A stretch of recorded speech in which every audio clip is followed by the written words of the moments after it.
We're back to Breakdown Boys. Wade Sensei. Oos, we back. Get a sip of my coffee, you understand?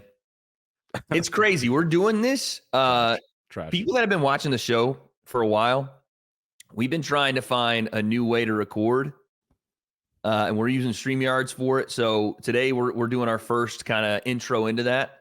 Yes. So you're going to be seeing the screen switching going crazy. You're probably going to see us mess up at some point, but hey, it is what it is. We're on a new journey. We're about to go live with the podcast and say only mere probably days away now, almost maybe a week away. I want to say something. If it messes up, it's not my fault. Okay. Yeah. Not my fault. You want to tell them what you were doing for 5 minutes before this? I can't do anything tech related. So you know what? It's all y'all. Okay. All we ask you to do is come in, sit down. That's all we ask. We here, bro. Well, we are here. Sensei, we have breaking news as soon as we started the pod today. Breaking news in the influencer boxing scene. Do you want to dive into this? Yes, I do. I think it's in relation to like one of my favorite organizations ever. Oh yeah, mine as well. So we have now this back and forth between Misfits Boxing and the PBA. So here's the tweet from Happy Punch. I feel like we should like siphon off a percentage to Happy Punch at this point. We mention them on the show every show. Listen, that's my team. You know what I mean? You ain't the captain no more. You can't rep that. All right. Listen, it's all good. I got demoted and I graduated. You know what I'm saying? I'm not in school no more. I can't be captain anymore. That's all. I'm an alumni. Cool. I'm an alumni. You're an assistant coach. Yeah, you're assistant. Yep. Assistant to the head coach. Now, this says the PBA is holding a hearing for Ed Matthews following, quote, serious steroid use allegations. He's scheduled to headline Misfits 12 in 8 days. So here's the tweet. Here's the actual tweet. Let's read the actual tweet from the PBA. It says, a disciplinary hearing for Ed Matthews has been scheduled for January 18th, 2024 at 4 p.m. That is 2 days before the event. During this hearing, consideration will be given to assess whether he is a fit and proper person to hold a PBA boxing license in light of recent serious allegations made against him. So, Sensei. Yep. Before we even get into the response to this, off rip, what are you saying? There must be something new that we're missing because it can't be the old allegations. Because didn't he when he last fought on Misfits, right? That was with the PBA, I assume, right? What it was, yeah. I was like, wait a second, time out. Let me see if my calculations are correct. I'm missing something here, but there must be something new that we're not privy to. What I honestly think is the same thing that keeps following Ed is now. I don't think the PBA probably looked into it before, and now you're saying they didn't know it before, and now they're like, we found some allegations. I'm assuming someone DM'd them. Let's just be honest about something here. People came at me, pause. Hey, for saying that, man. And you, by the way, as well, for saying that the PBA was a clown show. Listen, we know why. Their response I didn't even what's it called? I can't even think of the word, dude. This is normal. Go ahead. This is what you're here for, bro. This is what you're here for. Trying to figure this out. Go ahead. I can't. Are you Italian now? What is this?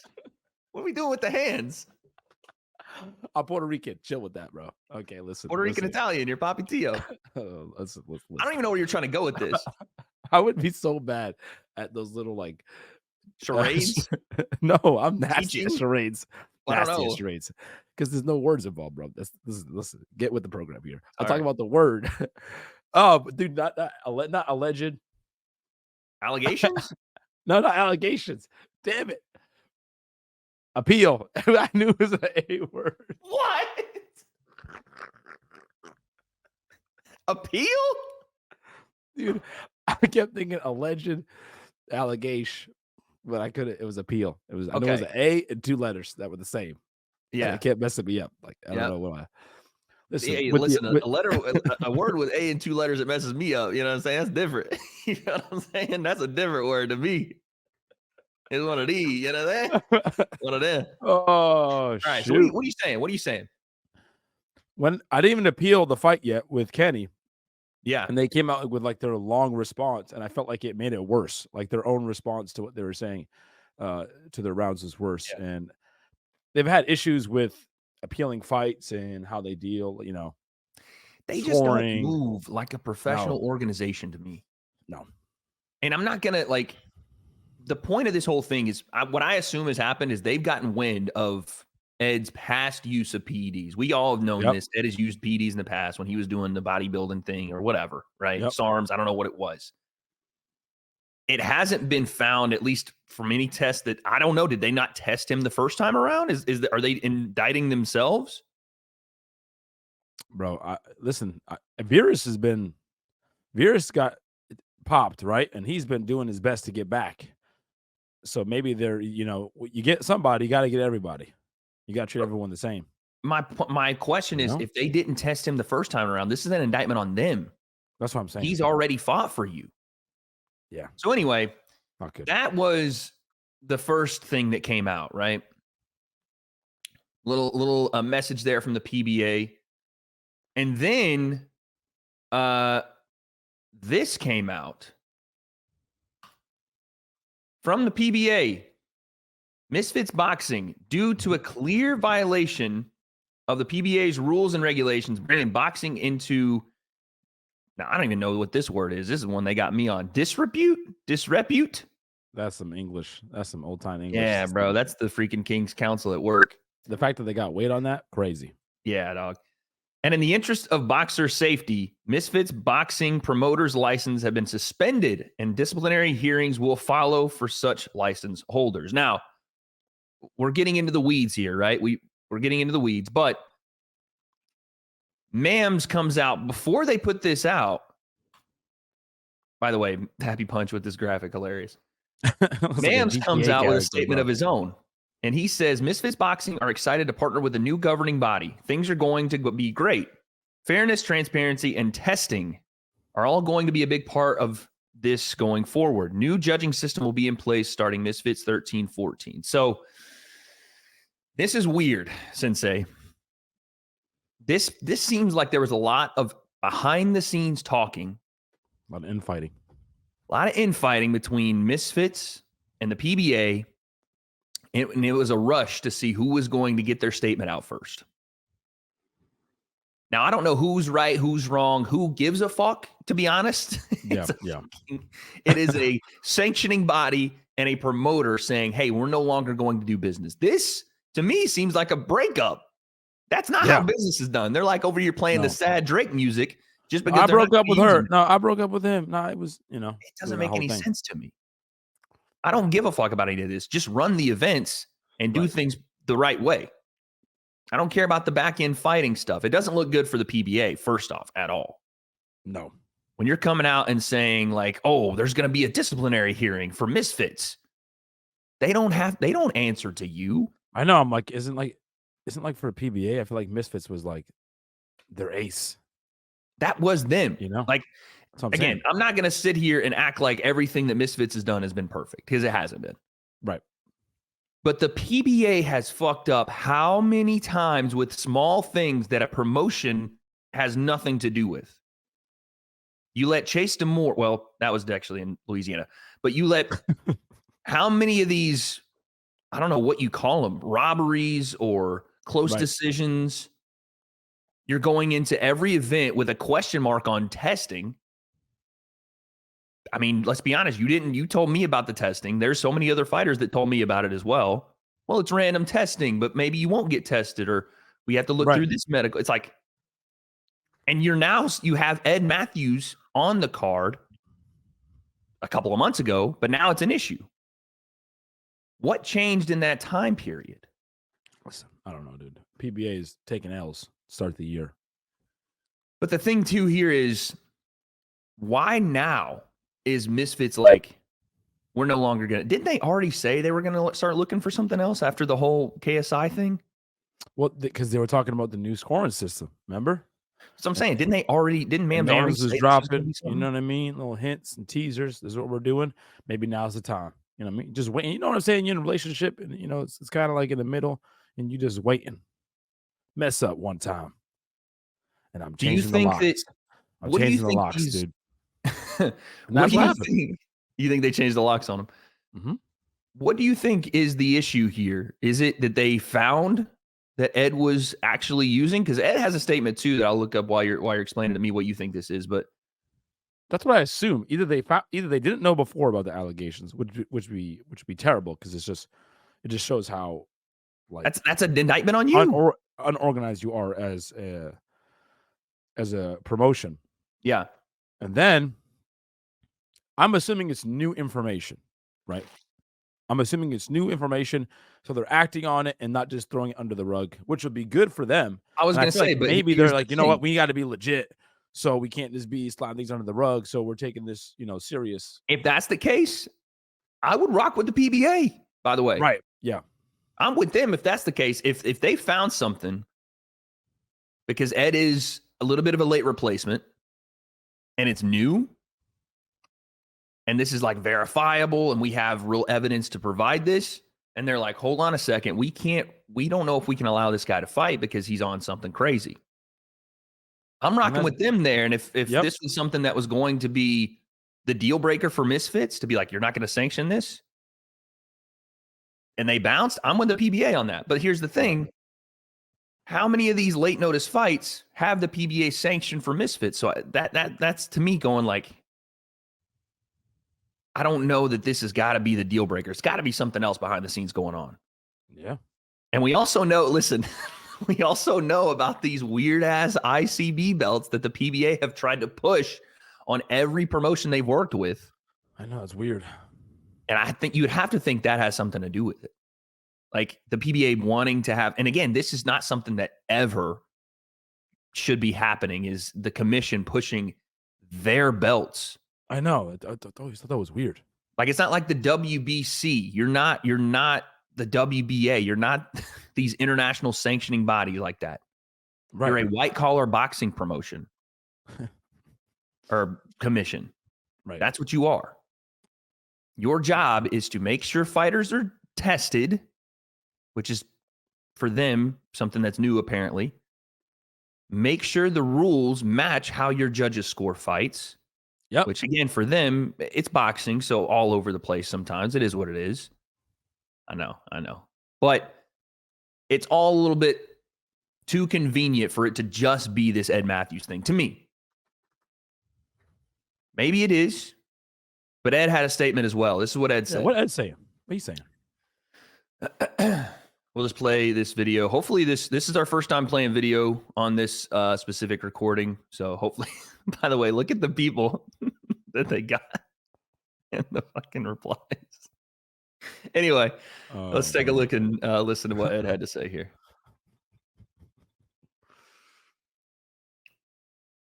PBA trying to accuse your boy of taking steads. How would PBA feel if I released that video of the weigh-in? You can test me all you want. Your boy's fucking natty. Skinniest I've been in a sec, I can't lie, but you wouldn't like that dropped, would you? So I don't know what that means. There's the video of the weigh-in. First off, Christian, go back to this screen really quick so I can show you. Yeah, I don't get it. These motherfuckers are weighing in on carpet. Oh, yeah. I mean, if that's the video, but also, you know what I think the video is? Little conspiracy Wade time. You ready? Do you remember when we were at, what was it? It was prime card time. Yeah.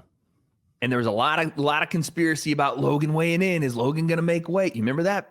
Oh, yes. The video it showed of Logan making weight because they were weighing in on carpet was a video of a weight digitally flickering back and forth between two weights.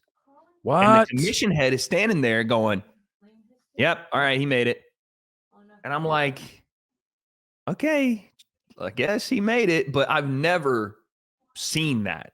Honestly, I've seen that a couple times in the UFC where you ever seen that with a scale? Or it's not a digital one though. It is the not a digital, but they going back and forth, and it's like and they're like, all right, good. It's like, hold up, wait a second. Right. I don't think we were good there, but the digital one's crazy because it's just because you can see it flickering. You can see that number is not set. Right. So I'm assuming what Ed, and then this is assuming, I have no information, but I'm assuming what Ed wants to threaten to leak is that he potentially missed weight. Or someone potentially did something to a scale, one of the PBA people, or I don't know, someone missed weight, something happened, because he said, you don't want me to show that video at the weigh-ins. I can only assume that there was an issue with the scale. Yeah, but he's also like, this is the skinniest I've ever been. But he's talking about this fight with Swarms is what I assume. Or maybe it's talking about this one, but why would he already be weighing in a week ahead of time? Yeah. This is what I'm thinking. Like, he would be talking about the Swarms fight. So Sensei, that's all of the information we have right now. Just from all this, what do you think is the dealio here? Who's in the right? Who's in the wrong? Is there anybody in the right or wrong? I don't know, dude. It just looks like it's just trash at this point, because there's like not a lot of information. So it just at this point is cringy. It's not professional at all, man. Right, And that's what I'm saying. Maybe influencer boxing shouldn't be. Is there? We haven't even talked about this. Should there be credence to say, "Hey, listen, it's influencer boxing. It should be a circus. We should have issues with our commission and our." When it comes to using and stuff like that, no. Everything else can be a clown show. I feel like, you know what I'm saying. I don't know about everything else, but a lot of things I feel like when you say not professional, we expect. But someone is using steroids and coming in and like that being swept under the rug and being like, whatever. Ooh, no. Hold on, Sensei. I don't mean to interrupt you. We got some bars being spit by Mams Taylor on the Twitter right now. He says, and he's referring to the PBA in this tweet. Once upon a time, I dated this girl who kept messing up things. I dumped her and then started dating someone else. Weeks later, she tweeted, "It's over, Mams. I can't take it anymore." What'd I tell you? Bars. You called that. Called it. Now, again, this is what we thought, that this was been brewing for a while now, right? But then Mams goes on, and this is where I think it gets telling. He says, this girl lived for social media likes and clout. And then someone says, this guy's name is Vivek, and run for president 2024. They say, so you're going to let Ed fight when he's probably on steroids. Ma'am said, no, it was solely the PBA who made the decision not to test Ed. Oh, yeah. That was not in our hands. This was under their supervision only, and that's the irony. Ed will get tested for this fight 100%. Wow. So man's like, they didn't test him last time. But this is what we were talking about. We didn't test him last time, though. You can't feint that you have some sort of obligation to test fighters, and you're testing and making sure it's stringent when you're doing random testing. And random, not in the great USADA way. Random meaning you don't know if anyone is being tested outside of one or two fighters on the card. Right.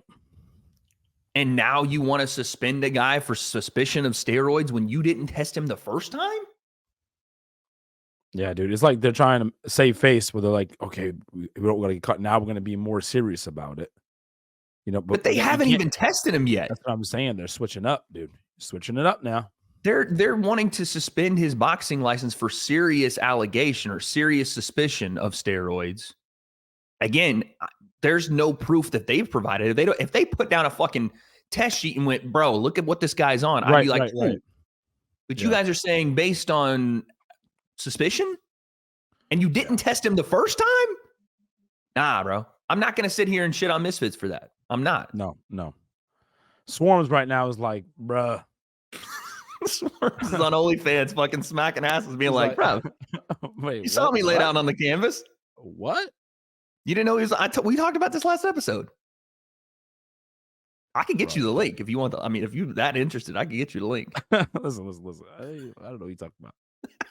I don't know what you're talking about. So essentially, Sensei, that's where we're at right now. I'm gonna look through and see if Mams has got any more details he's dropping.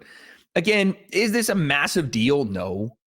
Right? It's a boxing promotion going and working with a different commission.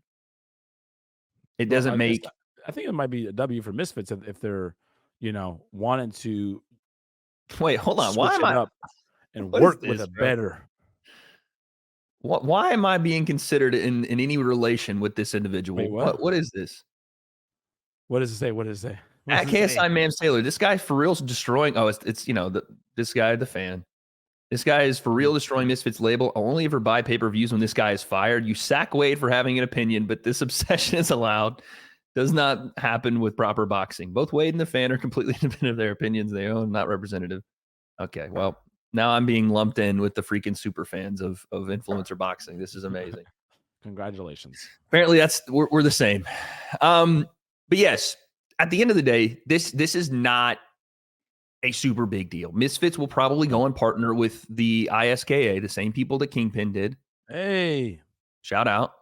By the way, the same people that everybody tried, and I just want to remind everyone when I was getting, and so were you, shit on for working with Kingpin because they weren't working with the PBA and they weren't under strict testing like the PBA was supposedly doing. Everybody got on our case back then about it, but what a little switch up these days, huh? A little switch in the energy. It's very interesting how that happens. But at the end of the day, this is a nothing burger.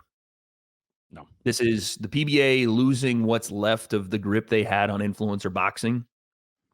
And quite frankly, if they're doing this kind of stuff where they're not testing people and then come out months later out of suspicion and accuse and chastise and suspend, if it's just suspicion, if we get more information, then we'll say that. Yeah. But this is unprofessional. It's not something that makes, in my opinion, the scene any better. It just gets us looked at like, again with this, like, oh my God. Yeah, not a good look. Not a good look for sure, bro. The circus stuff, like you said, should be in the event. It should be the entertainment. Right. It shouldn't be the behind the scenes stuff. Let that stuff be the professional side. Show us the show. Give us the entertainment. Fuck everything else. Facts. You know what I'm saying? Bars. That's it. But Sensei, that's kind of our influencer boxing stuff for today. I don't think there's anything super. Well, no, we have a couple more stories actually. Oh yeah, I think we got one. We got a couple more. Well, one wasn't. And speaking of a couple more, yeah. Do you want to talk about this Danny Aaron's and Jack Doherty thing that's going on, man? Well, what is going on with that? I know Jack Doherty, and he loves getting himself into some controversy. Tell me what you know about. Tell the people what you know about Jack Doherty, man. Dude, I don't know. He just always ends up, bro. Who is he?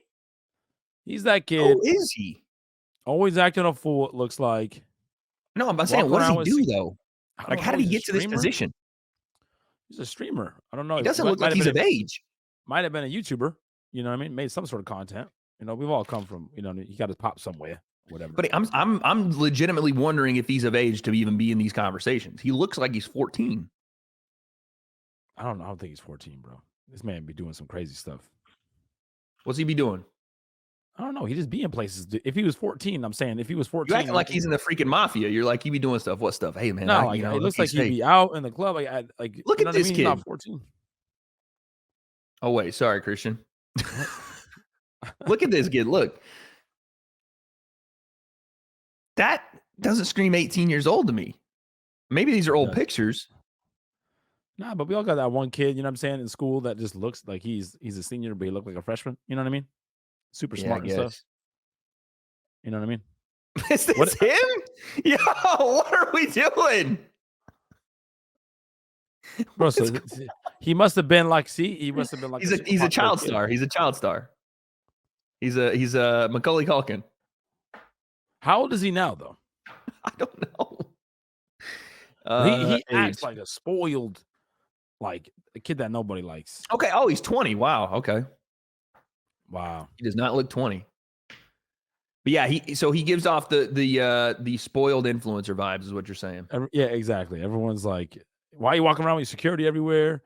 Walking around with security, been acting tough. Yeah. Oh, so bro. You can't stand that, huh? That's the worst.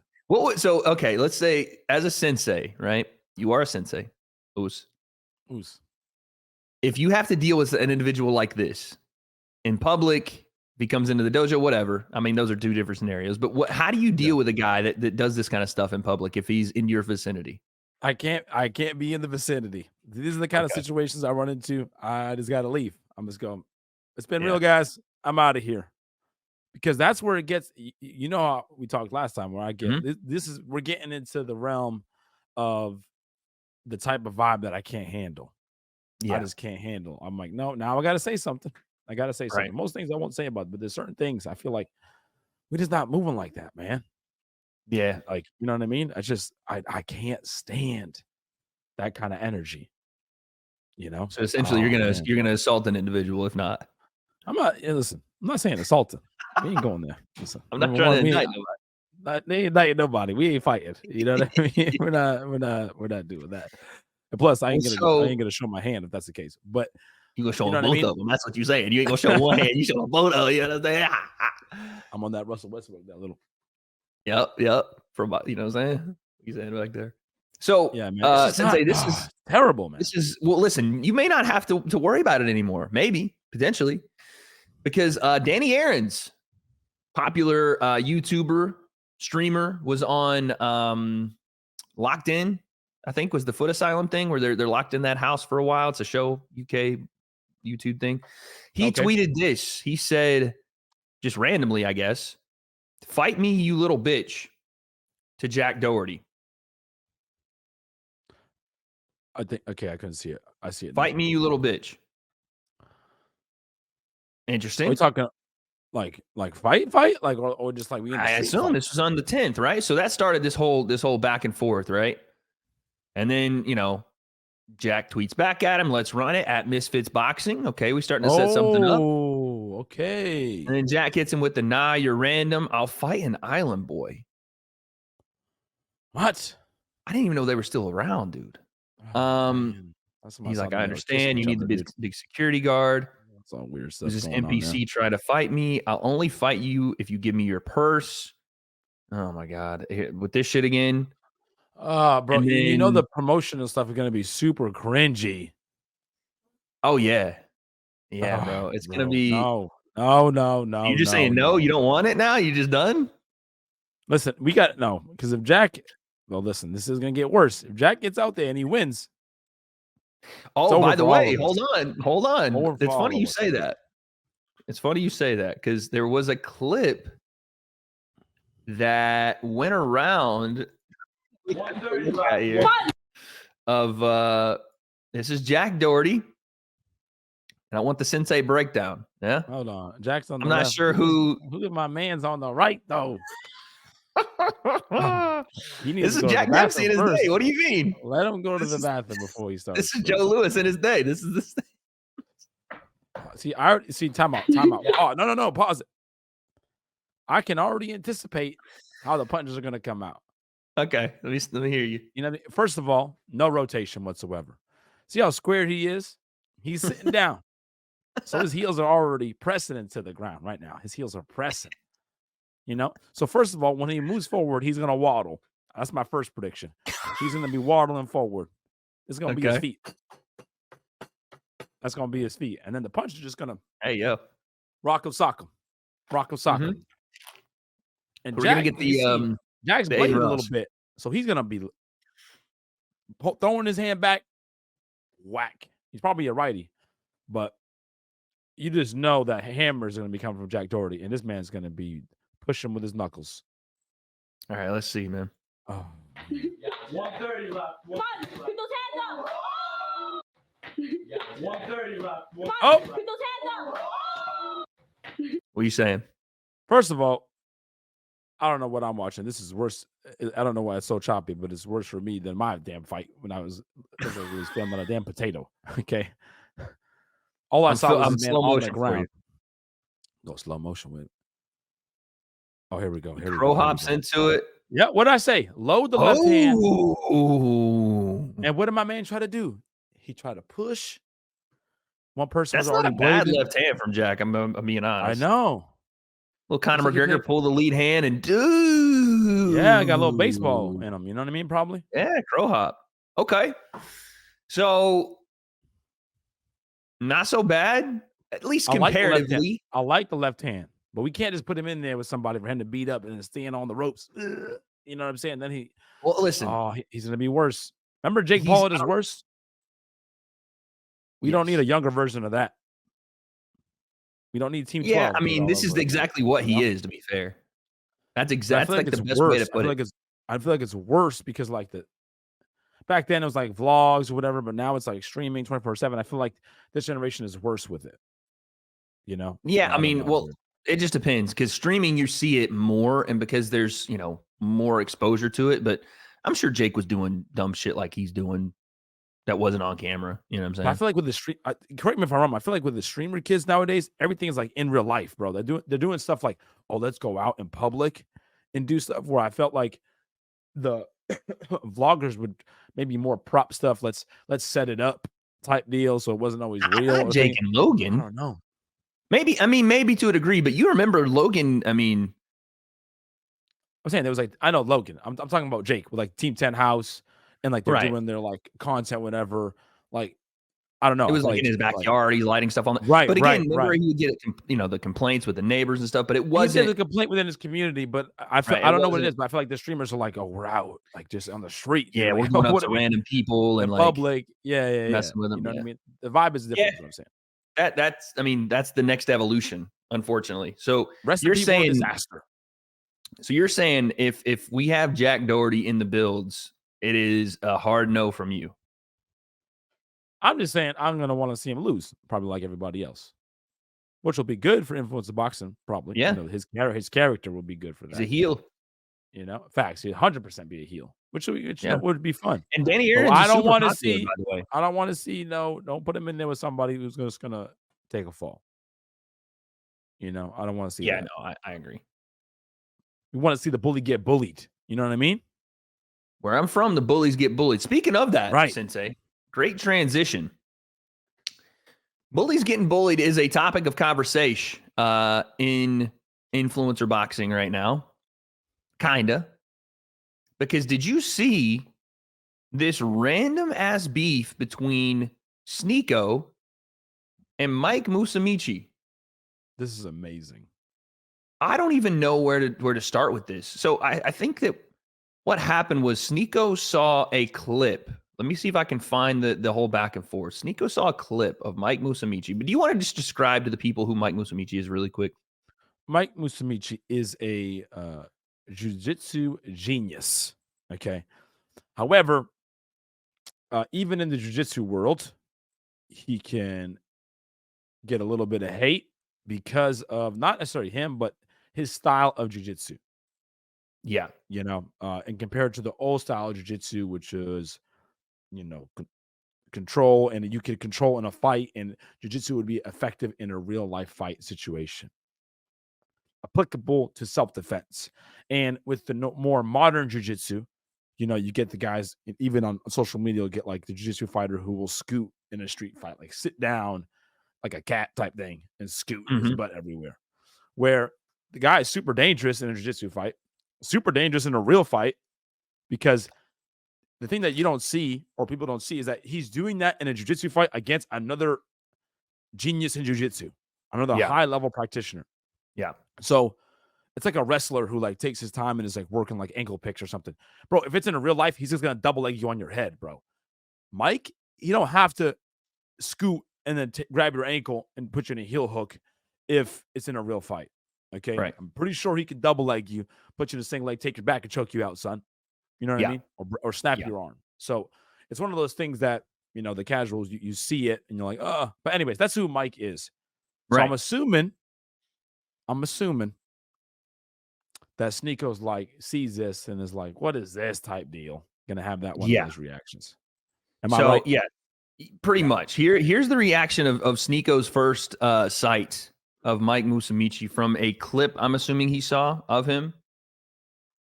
A master of jiu-jitsu is somebody that inspires another generation, and then they're doing the positions that you created. Like, how is there a combat sport where these people, like, they look like the Soul Boy collage? How are they winning combat sport competitions? What the? He goes on to call him like a Mark Zuckerberg lookalike and refer to potential mental capabilities of Mike. But oh wow. Yeah, essentially he is joking to a degree with the soy boy and the whole deal, which is like a play on Mike wearing the glasses and not looking like the most intimidating individual to participate in combat sports. Now, Mike saw this What Mike say? Mike saw this, and let me find it. Twitter's being a little weird with the video today, but I'm going to try to find the clip really quickly. Gotta be careful now. I Gotta know. be careful. I know. A lot of martial artists started martial arts because they used to get bullied. So they're extra sensitive to the bully energy. Let me do this really quick. See that picture of this man? What happened? George St. Pierre, bullied. Conor McGregor, bullied. Mike Tyson, bullied. Facts. That's how they get their introduction. Then they become the bully real quick. They don't like that. They don't like hearing stuff like that, man. I can't wait to hear. I haven't heard what Mike said, and I remember seeing like a short clip of what Sneeko responded with. Like, what? Well, I was just. Let's take a look at Mike's response to Sneeko. Yo, Mike looked heated right off rip. Dude, immediately. He didn't even speak yet. Look at his face. I told you. He's striking nerve. So today I'm going to talk about bullies. Bullies are weak people that make fun of others around them to give themselves relevance and then make themselves feel good. They pick on the differences of humans, which is the most beautiful part of humans, their uniqueness. I really don't like bullies, guys. And there's this guy named Sneeko making fun of me, making fun of my friend, making fun of jiu-jitsu. He calls himself a boxer. I'm a jiu-jitsu guy. Let's have an MMA fight. I challenge Sneeko to an MMA fight. I'm going to shut his mouth, and I'm going to take the bully's lunch money. Talk to him, Mike. Talk to him. Okay. So Mike's response, justified or not, do you think? I think so. Yes, I like this. I like this kind of energy because I think sometimes we try to stand behind the whole, like, it's a joke, comedian thing, or it's a joke. But listen, when you're talking on somebody directly, right? And jiu-jitsu, the thing he practices. Right. And it's, again, you could make a joke about jiu-jitsu, but you're not a jiu-jitsu guy. And you're not a fighter. And it's also, you're calling on it's not just that, you're calling on somebody's manhood, right? You're talking about their masculinity, their soy boy. Them as a person as well. Yeah, right? yeah. Their level of toughness. They look, nerd, not just geek. Right. You're not just saying jiu-jitsu, the art, whatever. Yeah. Right. So he's saying, forget jiu-jitsu, let's fight. Let's do MMA, he said. I love that kind of energy because what Sneeko was talking about isn't just not just a joke. When I'm saying that is, that Mike has heard that and other people voice that in real life. Yeah. Not as a joke. So what was the joke? Right. I think Sneeko was just being like he's trying to be funny, but not in a joke where I'm trying to clown you a little bit, Oh yeah, the joke was to clown the way that Mike looks and how this guy could look like this and be a jiu-jitsu world champion. Yeah. So that was I don't blame. To be fair, listen, it's jokes. I'm not going to sit here and be like, "Oh, you can't say that about." No, of course. But you got to realize who you're dealing with too. Listen, joke about Mike Tyson. Go ahead. You know what I'm saying? You could do it. See what happens. Yeah, exactly. You're going to have to deal with what comes back from that. Right. Of course, not saying you can't do it or like you're wrong. You should be no. Whatever. No. It's funny, by the way, too. Like, I'm not going to sit here and act like it's not funny to go look at like, oh, how does this happen? Because we know why it's funny. Because that motherfucker will choke you to death. That's why it's funny to me. Because it's like a reflection on what like Sneeko doesn't know about Mike. To him, it's funny because Mike looks like a nerd. To us, it's funny because he would strangle Sneeko. That's why it's funny to me. We know this. Listen, when we know as siblings, right? Yeah. I'll give you a story right now. Me and my older brother. Yeah. Cheo. We're playing video games. When I was younger, he's just whooping me in the game, not letting me do nothing. We're playing a fighting game. I can't even get a punch or a kickoff. I think it might have been like Tekken or one of those, whatever. Yeah. So I'm getting heated with the controller. And then he starts talking, instigating. You better leave me alone. He keeps talking, instigating, making fun of me. Boom, left hook. First time I ever punched someone in my life. Only time I ever punched a sibling. It was a closed fist. Bam. Right? So first time I put everything into that left hook. Have to. Right? And then he goes to mom. I said, hit me. what my mom say? Well, what'd you do to him? You know, what What'd would you you say do, to right? him? Yeah. Yeah, you shouldn't have been doing that. See what happens when you instigate and you get on his nerves. Right? So he Dang, could do that. You didn't even get in trouble. No, listen, but my mom knew what was up, you know? Hey, you got away with one. You said, listen, I'm gonna make this one Listen. count. Yeah, but you know Cheo, you know what I'm saying? When I Oh was, yeah, when I was young, no, 100%. I you know? used to do the same thing to my little brother. Exactly, Problem bro. is, Exactly. he That's what couldn't I'm whip saying. me, so I could get away with it. But you know what I mean? Right. But listen, Mike, he's that little brother right now. He's like, you know what? Nope. I'm standing Not up. happening. So here's what Sneeko had to respond when he saw Mike's video here. Today I'm going to talk about bullies. Bullies are weak people that make fun of others around them to give themselves relevance and to make themselves feel good. They pick on the differences of humans, which is the most beautiful part of humans, their uniqueness. Man, say I uniqueness. really don't like bullies, guys. And there's this guy named Sneeko making fun of me, making fun of my friend, making fun of jiu-jitsu. He calls himself a boxer. I'm a jiu-jitsu guy. Let's have an MMA fight. I challenge Sneeko to Sneeko nervous now. and I'm going to take the bully's lunch money. Is that what a bully is? I make jokes. I'm a streamer. I joke about everybody, me, chat, everything all day, every day. What? I said in that video you're upset about, you would make me tap in Brazilian Jiu-Jitsu. You would win.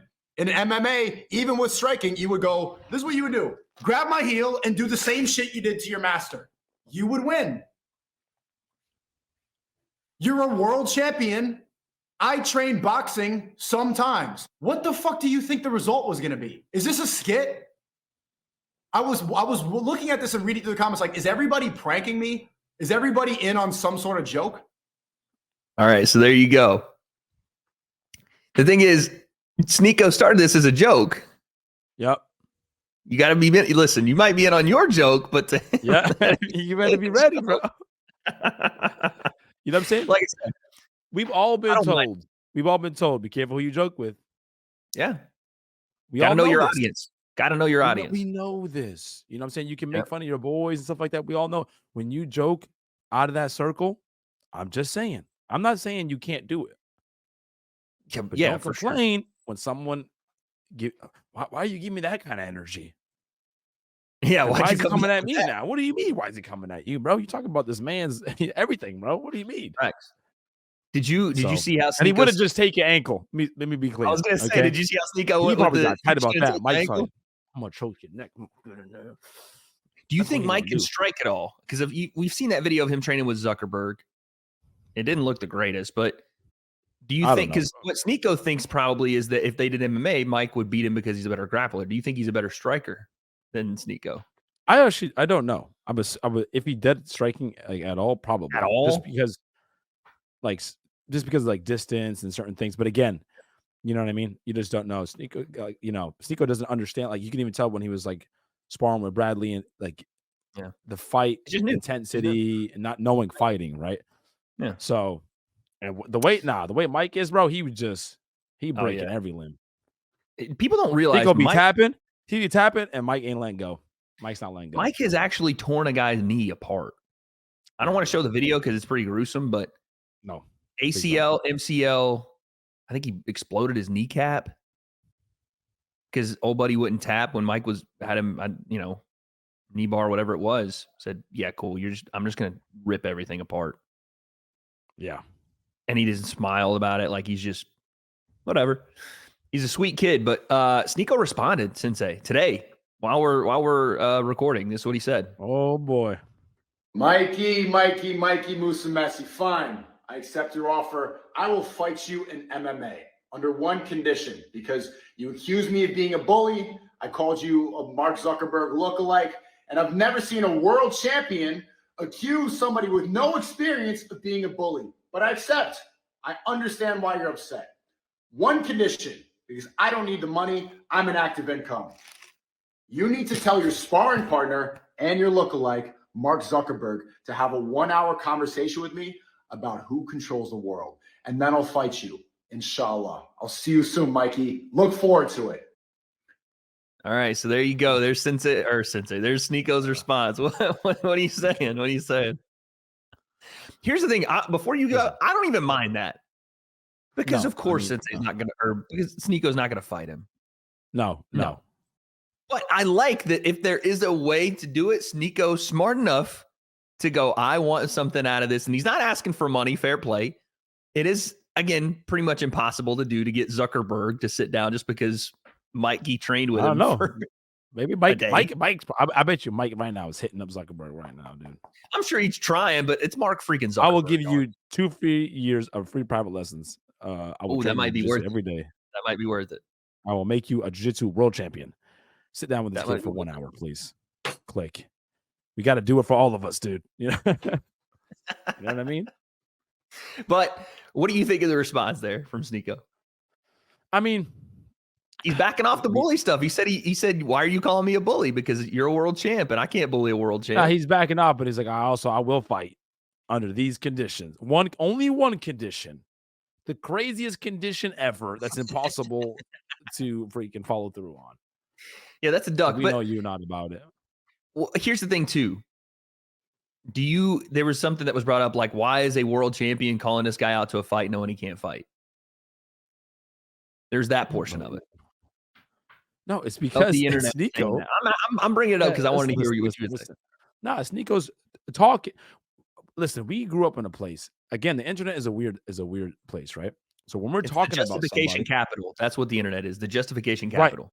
And again, you're joking about jiu-jitsu. That's one thing, but it crosses the line when you're talking about like him as a person. Like I said, his toughness, his manhood.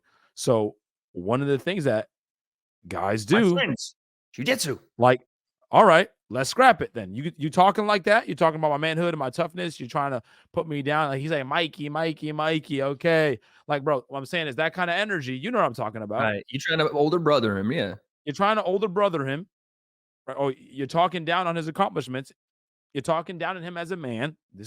He's going to respond to you as a man and said, okay, then let's fight. Not let's do jiu-jitsu.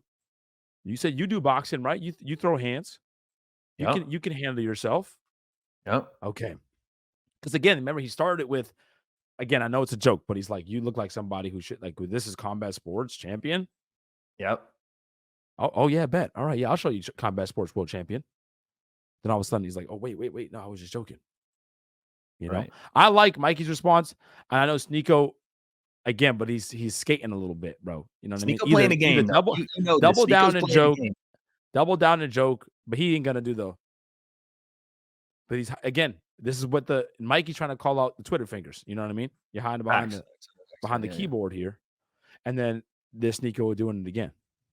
Yeah, but again, if you're Sneako, I don't mind the play. Even though I'm like, dude, if you're gonna do this, you got to know who your audience is. But I don't mind the play of saying, "Give me Zuckerberg," because that's what Sneako ultimately wants. Is not right. He wants that what do they call it? Social climbing deal, right? Like I'm gonna get to the next thing because that's what his industry is, right? He wants to have these debates about Zionism and all this other stuff. But we know how fighters be. We know how fighters are. Whatever it takes, cool. We'll do it. Let's go. Whatever. Oh, cool. Run it. Hey, this is what I said. I said this because I made a main channel video about this. It's probably going to come out today. I said I'd like to see them train together. I think that would be a almost even more so of an eye-opening experience for Sneako without the obvious Mikey killing him. But oh man, I don't know though, because you see the way Sneako is. You see how Sneako was with Bradley. But Bradley is not if he did that to Roy Jones, I'd be like, yeah, okay. No. I'm not talking about that. I'm talking about his willingness to, like, when he was smoking in the gym. That's what I'm saying. But he didn't respect Bradley at that moment. But I think if he trains with Mike and Mike gives him an appreciation of at any moment you want to fuck around, I can and it's over. Then I think there's a level of respect. Do you think Sneako will be willing to forget this would be a good time right here to make a joke because he understands he's smart, so he knows like the camera's on, right? He knows the camera's on. So you can, but then that puts you in the same spot you were in 5 seconds ago. But now you're in Mikey's playground, so he can go, "Oh, Sam, Mikey, now you're here." That's what I'm saying. Now you're here. Yeah, I tapped. Like I thought we were going to go light. Nope. That's what I mean. At that point, you're there though. At that point, you've lost the battle, right? So if you concede to go and train with him and you still do it, then that's the double down on the That's a consequence. dangerous situation. I would not suggest Nico to do that. I'm just saying because I don't know. I don't know, but I feel like he wouldn't resist the urge to do something. I'm saying rather than fight, I would rather than do that. That's true though. That makes a lot of sense. Because that viral clip, you know what I'm saying? He's like, oh, I got Mikey, Mikey, no. Too bad. Bro, he's had his slice of pizza and now you're getting choked. Yeah, bro. Honestly, choking him would be a blessing. I was gonna say, ain't gonna be a choke. It'd be like a wrist lock. It'd be a blessing. So toe hold. Just rip it. Yeah, bro. Right. That's our influencer boxing drama for the day, Face Sensei. That was fun. Yeah, there's a lot going on, man. But dude, I want to talk about something that I find bizarre and fascinating at the same time. Have you seen this Stephen A. Smith transitioning to the conventional sports world? Stephen A. Smith and Jason Whitlock beef. What is going on here, dude? Dude, Cat Williams got people hyped. I'm telling you, ever since Cat Williams, I feel like everybody speaking their piece, speaking their minds. Oh yeah. Stephen A. Dude, I watched this. I was dying laughing. Because he pulled no punches. The way he started it, bro. The way he started it was before we even get into it, I'm just going to show this 20-second clip. And I want people to understand this is a sports commentator, Stephen A. Smith, one of the biggest sports commentators in America. He works on an ESPN show called First Take, but this is his own show called the Stephen A. Smith Show, where Jason Whitlock is apparently an old colleague, another sports journalist that he has beef with, and you never see sports journalists going at each other in the public light like this. Like you'll hear an odd comment like, oh, I don't mess with this guy, or oh, I don't prefer not to work with him, da-da-da-da-da. But like you said, Cat Williams going after everybody. Pat McAfee, maybe, getting a little brash under the collar with the Aaron Rodgers and the Dorby Williams and ESPN and all that. Stephen A. is OG. Something's in the air, son. They can get away with it? Let me just talk my shit. This is what he had to say. Again, this is a 20-second clip. There's a lot more to this, but this is probably the funniest clip. Here we go. You betrayed me. You betrayed me. Did you tell the folks that? You bitch. Oh, yeah. Tell them. You fat piece of shit. Did you tell them that? Got the names. This is insane. You got Howard Brown. That's crazy. For a sports commentator to call another sports commentator a bitch and a fat piece of shit, insane to me. So we're not going to show the whole thing just because it's an hour of footage. It's gonna be age restricted, dude. By the time we get to the end of it. But this is like what's happening in sports media right now is crazy to me. Yeah. I don't think that we'll ever. The power of the uncensored internet, dude, is finally coming to light. Yeah, bro. People are getting more empowered, and you're seeing people from who are as commercial and as professional as they come, being like, "Oh, wait, I can speak my mind on the internet if it's on my own platform." And bet. Well, the other thing about this is that there's a lot of people that have issues with Jason Whitlock. Yeah, bro. It's not. I think though, Stephen A., if he's smart, so I feel like if he's going to come out and say this, he knows he's not going to be the only one. I feel like he knew that he would get the backing of most. You're going to get the backing of damn near everybody, right? So here's another clip. This is from our guy Uncle Shannon, who also is not a big fan of Jason Whitlock. Let's see what he had to say. I don't mess with him. He knows I don't mess with him. He likes to bring my name. Fox tried to feed him some information about this and that, and he threatened. I don't get into all that. I just look. I know who I am. I know what I am. Okay, y'all say all y'all little stuff because see the problem that he has with me. Pissed. See, and this is what a lot of people have that are journalists. You see, I can sit at a desk on ESPN or I did it at Fox, and I can do what they do. They could never live in my world they could never play pro sports. So Hmm. now, not only could I play sports and I was damn good, Mm-hmm. I can sit across and I'm more entertaining. I'm more informative. Mm-hmm. I'm more educational than you. And see, those that can do, those that can't talk. You see, they can all they can do is talk. I could do. Look at Ocho. Dad taking the It glasses hurts off them on him. that somebody from rural South Georgia Uh-huh. with a lisp that overcame that can do this. It bothered them. That is literally me and you.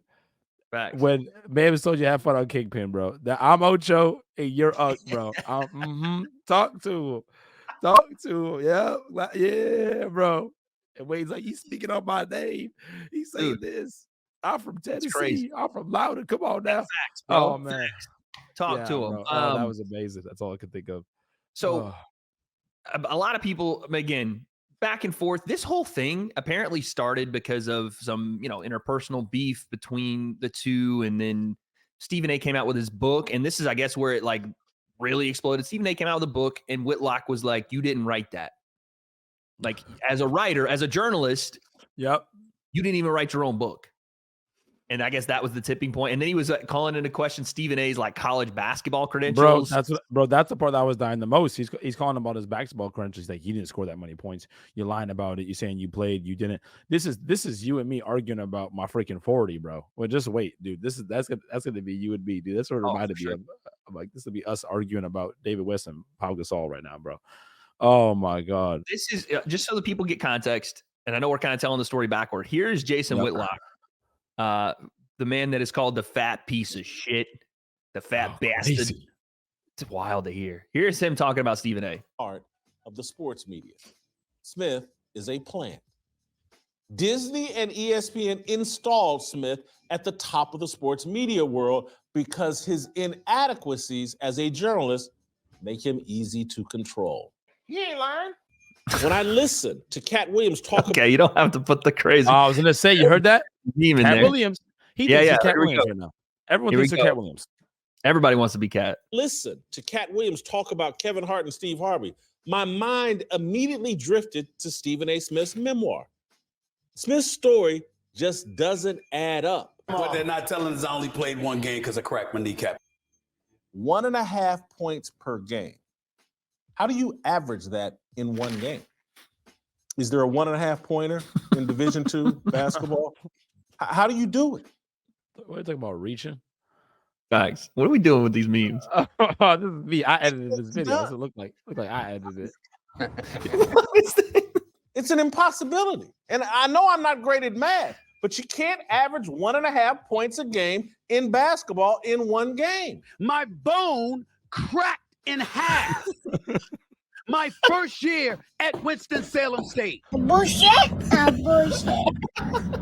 Bullshit. Are there two Stephen Smiths? I edited this video. That's how I would do it.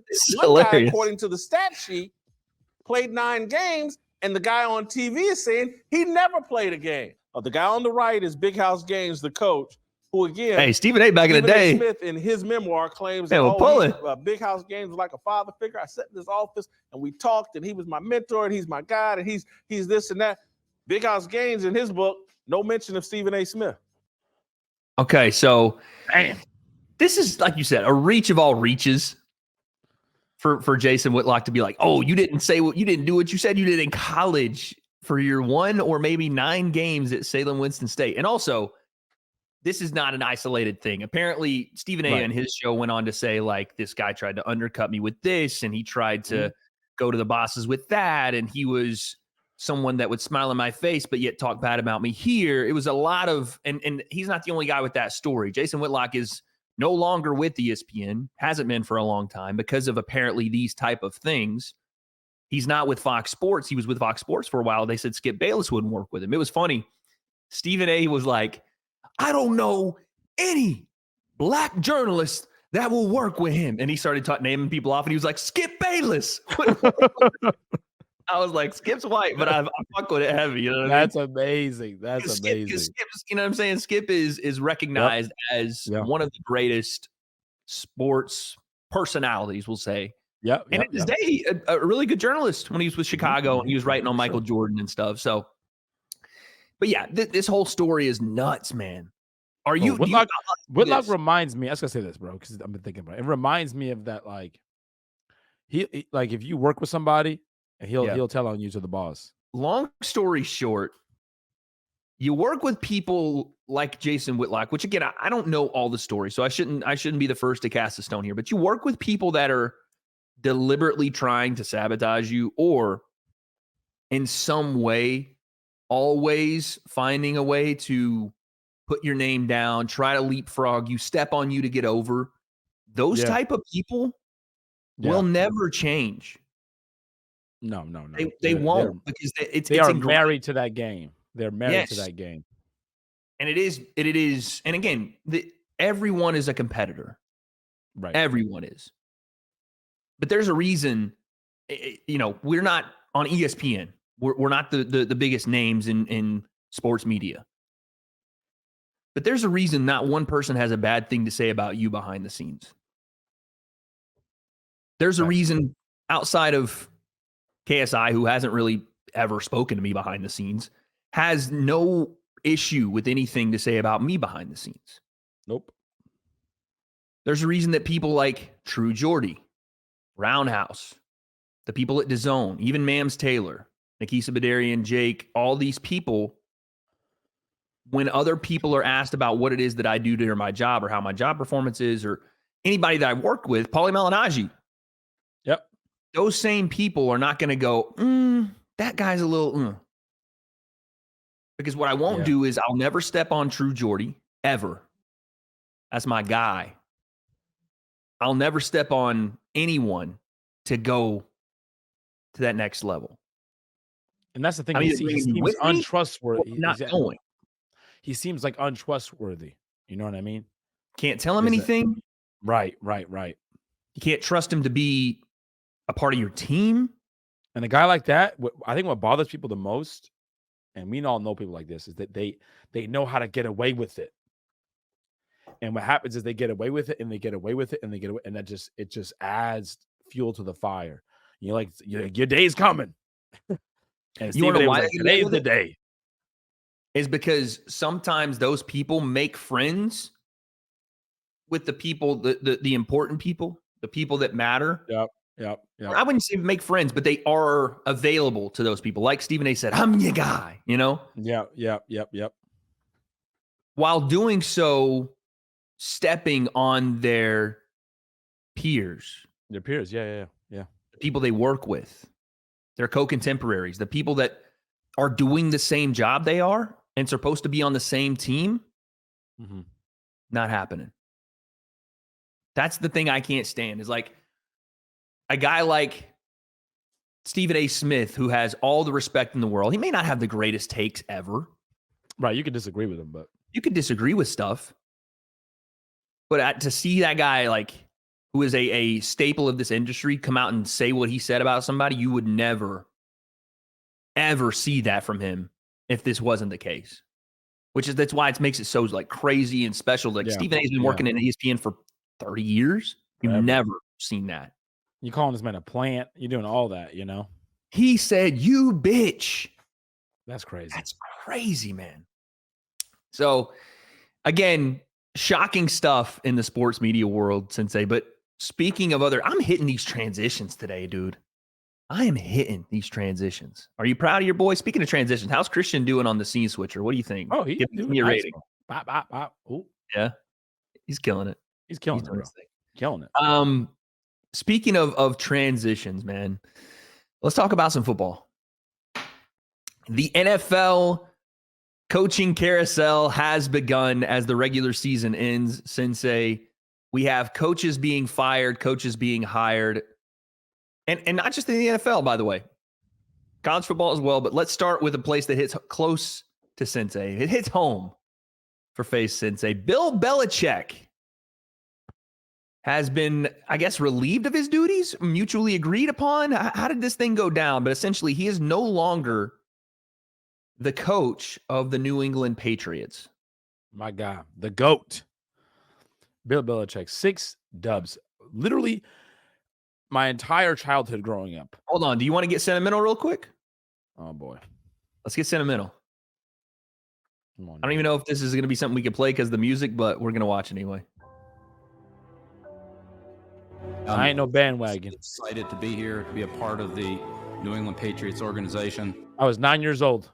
Didn't even know what was coming. In terms of winning football games is all the championships. Have a strong, tough, physical team, and to try to be as well prepared as we possibly can. Corners McLean and Aeneas Williams, and they play a lot of cover two. And the Patriots are Super Bowl champions. The Patriots are Super Bowl champions. The best team in the National Football League. That was the beginning. And the Patriots win it overtime. We're Super Bowl champions again. Bro, that was crazy because I was a diehard fan of the Rams. 3 out of 4. The greatest show on turf. Thanks. I was a sellout. Teddy Bruschi. I can't change the clock in my car. There's no clock setting. That's how long he's been winning. Would not say that I'm Mona Lisa 17 of the football world. No days off. I've been to those. I'm like pointing at Bill like this. He didn't look at me, but I pointed at him. There's the pick, man.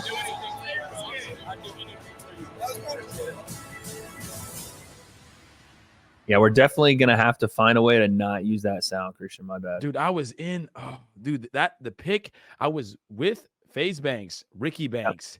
Yep. We were in New York. It was just me and him were the only New England Patriots fans watching a game. We were at a G Fuel house, a Super Bowl party. What the hell is that sound? Christian, was that you? The fuck was that? Yeah, it's the sound. He's putting it Oh, he was doing some background music for yeah, you. bro, I didn't mean to interrupt. Go ahead. Sorry, go again. Me and Ricky Banks, we're going to this Super Bowl party. We're versing the Seahawks, the freaking Legion of Doom. Everyone in this house hates the Patriots because they were all they're from New York, so they were Giants fans, so they're throwing in our face, bro. Yep. When it was like the curse of all curses, when he caught the ball, it was like off the tip and the ball was like falling and he caught it to get into the red zone to come back. We're like, oh no, everyone's ragging on us.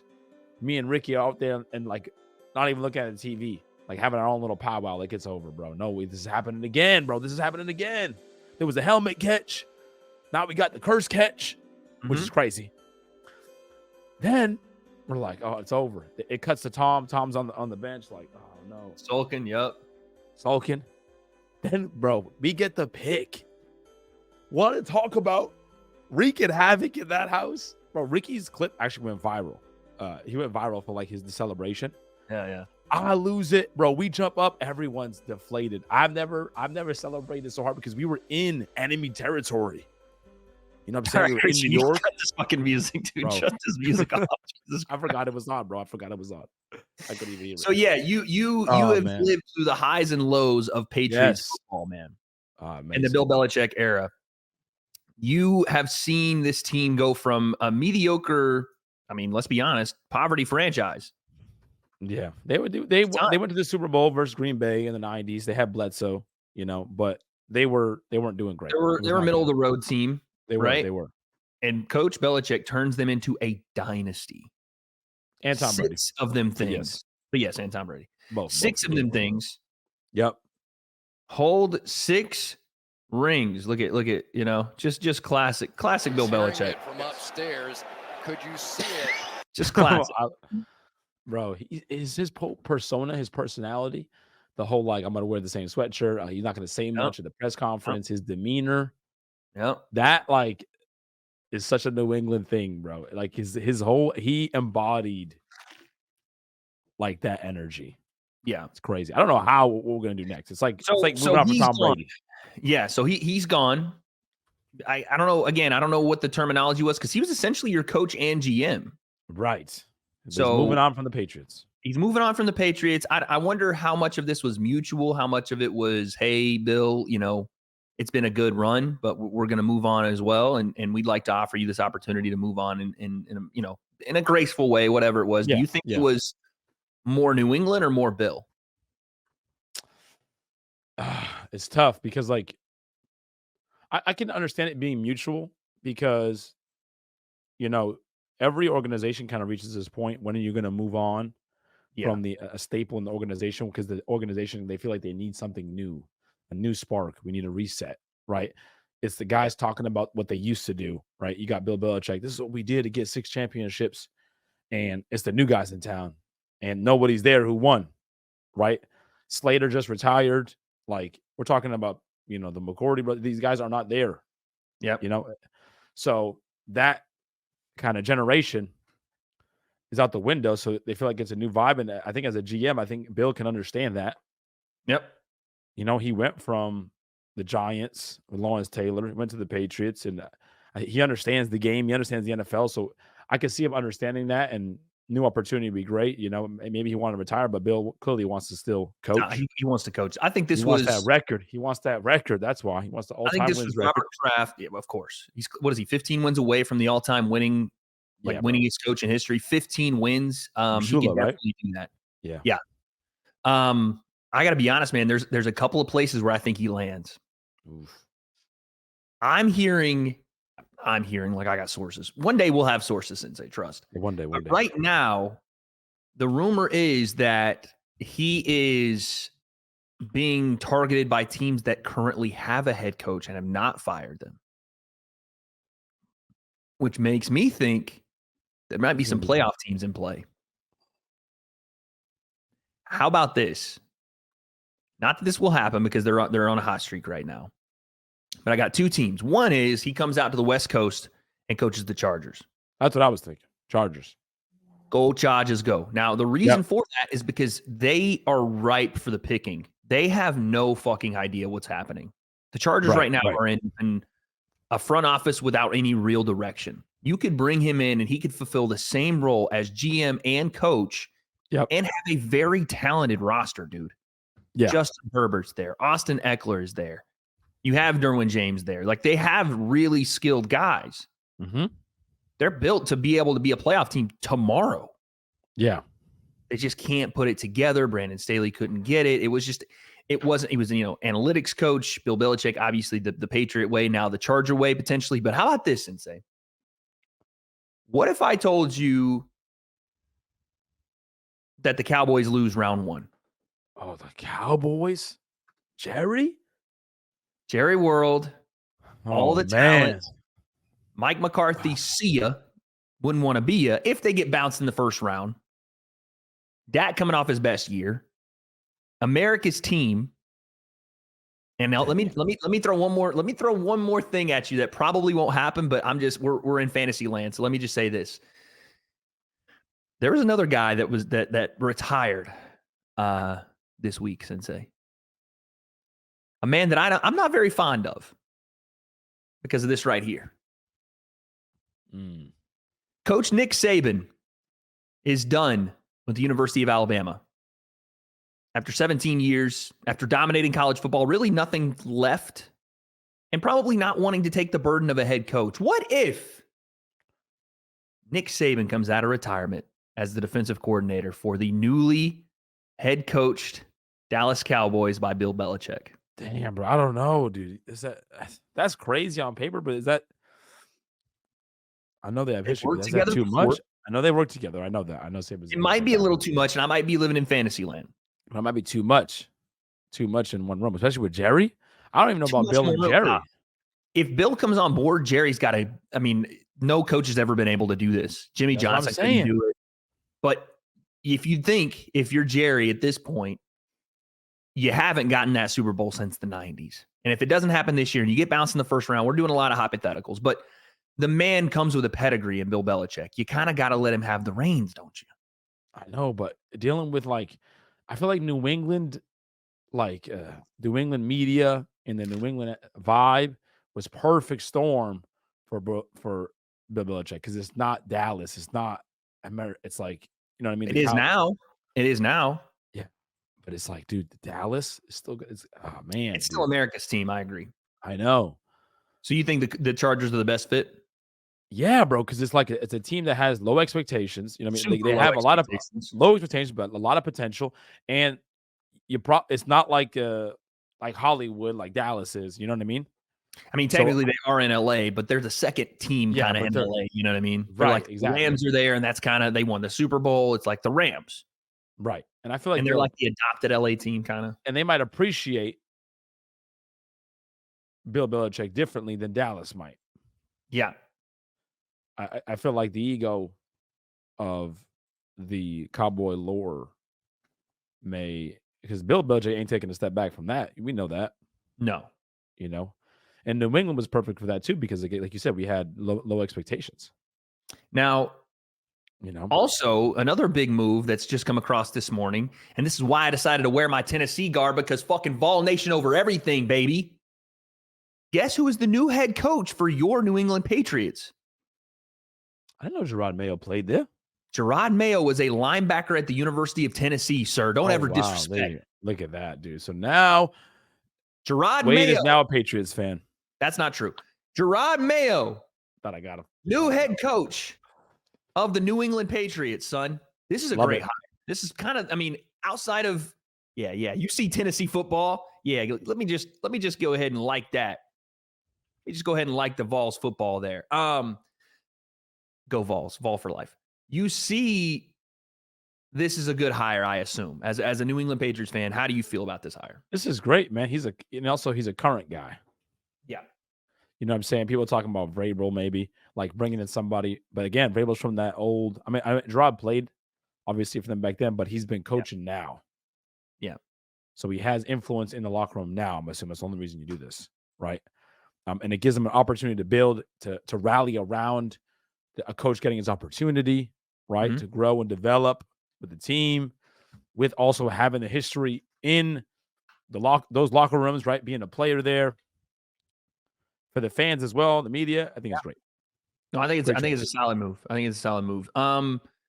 Also, we hadn't talked about, but Pete Carroll's gone in Seattle, no longer there. A lot of coaches, bro. Even though he will be there in a sense, he's like assisting as an advisor with the program. It's a lot of odd stuff going on with what that was, because he was like trying to keep his head coaching spot, but then they were like, no, we want to keep you on as an advisor. It seemed like they wanted to keep him on, but they wanted to maybe go in a different direction with the coach and keep Pete as a part of it, because he's a great football mind. Very odd stuff, but this is what happens around this time in the NFL, man. Just coaching carousel all over the place. But again, the biggest news, Bill Belichick. So, I mean, can we agree the greatest coach of all time? Can we agree with that? Well, even without the wins record, do we still put him there? You ask him the wrong guy this. You already know the answer.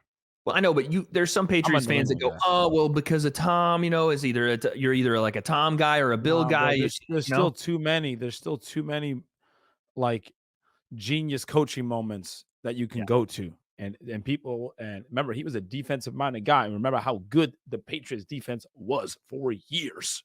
Yep. Right. Tom Brady was also able to come into a Patriots team that had like a top 5, top 3 defense.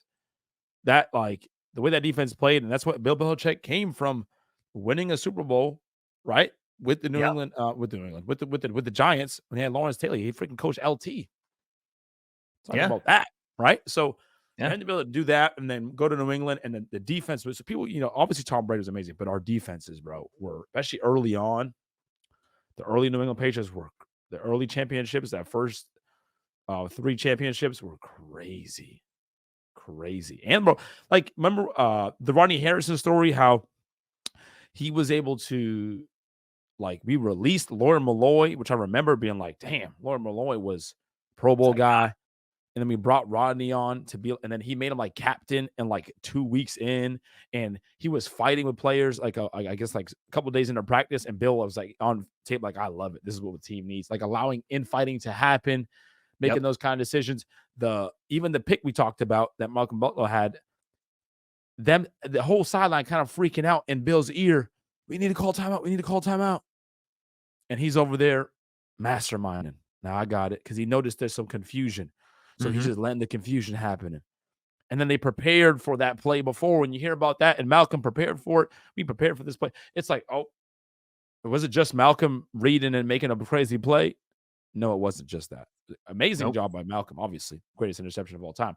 But the preparation that leads into that, like this, even them getting Tom Brady. right? Yeah. Then all of the now the drafting is like, oh, it's not working anymore. Bill's looking for the guys like because he turned down Debo Samuel and who's the other guy he turned down? It was Debo Samuel, and it was one of Debo Samuel's guys. It was just a story came out about it. But anyways, he turned down some guys for N'Keal Harry, who was a receiver who came in, and he didn't end up being that guy, right? So he's had those choices. But again, the Julian Edelmans of the world, the Damian Adolas, the Rob Gronkowskis, Tom Brady, 6th round, the greatest story ever. So, you know, it's just there's so many of those. Yeah. For Bill. And then to top that with 6 championships. It's hard to say he's not the greatest ever, bro. He is the greatest coach that has ever coached football. Clearly. Point blank period. Give me one thing as we head out here. What's the one game you'll remember most? The one Patriot, not even game, but moment. Outside of the thing you've already described with the interception. Bro, come on now. 28-3, bro. 28-3 being in New England, bro. Being in New England at that time. I don't think, bro. I was living in Boston at the time. Yeah. Downtown. I'm watching this by myself on my laptop. Mm-hmm. When they start, and when you know football, like you start to realize. Oh my God, the music. I was like, what is that in my ear? You start to realize, bro. You start to realize how impossible it is. Like it's the second half starts, right? We're down 28-3. We're like, okay, we need to do something right now, or the game's over. And that that happened so many times. Like this needs to happen right now, or the game's over. Yep. This needs to happen right now, or the game's over. And people who don't know football, like, what do you mean it's the third quarter? Like, no. We know how many drives are left. We know time and distance. We know the way the game's going. There needs to be like a million things to go right, and everything started to go right. And then the catch with Jules, and then he actually gets it. And I'm like, are we getting things to turn in our tide? And then we get the ball in OT, and then to slice down the field. Bro, when I tell you something, I opened the window. It was so weird, bro. We're in Boston. We won. I somehow knew that everyone else was going to do the same thing. I opened my window. We're living on like the 9th floor or whatever, this apartment. Yeah. It was like everyone opened their window at the same time. Just millions of people, thousands of people. Yeah. And just started screaming. Not only were like, yeah, us celebrating, pointing like hundreds of feet across. I kid you not, 2 hours of just horns, honking, and pandemonium in the streets. And this is just Boston. We know the rest of New England. You got to forget, New England is multiple states. It's not just one state or one city we represent. Yep. Right? So there's a whole lot of people going crazy. I remember just hours of just craziness, dude. And That's the dope. comeback, the impossible comeback. Crazy. I remember, listen, I'm not a Patriots fan, but one of the things that I remember from that era was the tuck rule. The tuck rule game. Yeah. That not even the tuck rule itself, but the game. That was the beginning of I the remember hate. That was the beginning of the hate. Not only the beginning of the hate, the beginning of a dynasty. Yep. Let's be honest, if that doesn't happen, we don't know. I mean, I'm sure they get there. I'm sure they win multiple. It was an inevitability. We just didn't know when it was going to be. And that happened to be the moment where it was like, this, in retrospect, was the beginning. Mm-hmm. For people that don't know the tuck rule game, essentially it was, I don't know if the clip is in here, but we'll probably get nixed if we use it. It's not something that the NFL plays with usually. Right. But there was here, we'll show just these little clips here. But look at the snow, man. I don't think to this day I've seen this much snow being played in. Beautiful. From like a modern era game, but that's the NFL. This was the game, man. And there's the tuck, obviously the tuck rule where that was probably a fumble, pretty much was a fumble that was ruled an incomplete pass. That's one that we go, hey, we'll take it. We'll take it. That's one. Yeah. That's the one you see it happen and you're like, okay, we'll take that. But we'll take that one right there. That is where I remember that journey starting and being so I remember where I was when I saw that happen. And of course I remember where I was where all the other things you said, but I remember being in Sweetwater, Tennessee, watching that game in my little room and being like, what in the world? So enthralled by the snow game. Yeah. And then the field goal to get to overtime. And then Vinatieri hits another one in overtime where they clean off all the ice. They clean it off so that he could get the little spot to hold the ball. That's why, because of Vinatieri. That's why you got ice in your veins. But listen, bro, The end of an era, Sensei. One to ride off into the sunset. Do you have any words for Coach Belichick? Because your boy Dave Portnoy had a lot of words for him. I know that everybody in New England feels like they know Bill Belichick personally for some reason. Y'all are weird, but do you have any final words to send out Bill Belichick? No words. Just a salute, dude. Just I appreciate you. That's what Listen, I thought. Bill is not a man of many words. He's not so you gotta same energy. I look forward to see what you do next. Because I don't know how you're gonna top what Tom Brady did. Okay, I got you there. See, right. there you go. See, throwing Listen, shots on the way out. I'm one of the. I'm more Tom than I am Bill. But I love. Wow. You know what I'm saying? But I said I'm more Tom than I am. On the day he freaking dips, you're going to do this? This is crazy. Keeping it 100. It's like 70-30. You know what I'm saying? I don't know, 70-30. Dang. But not Sensei exposed, not a real pass. Bill Belichick is the GOAT. Okay, and he's the GOAT. Yeah, I said that. I'm not even a Patriots fan. You just hate exactly. That's crazy. I ain't hating. I'm just saying.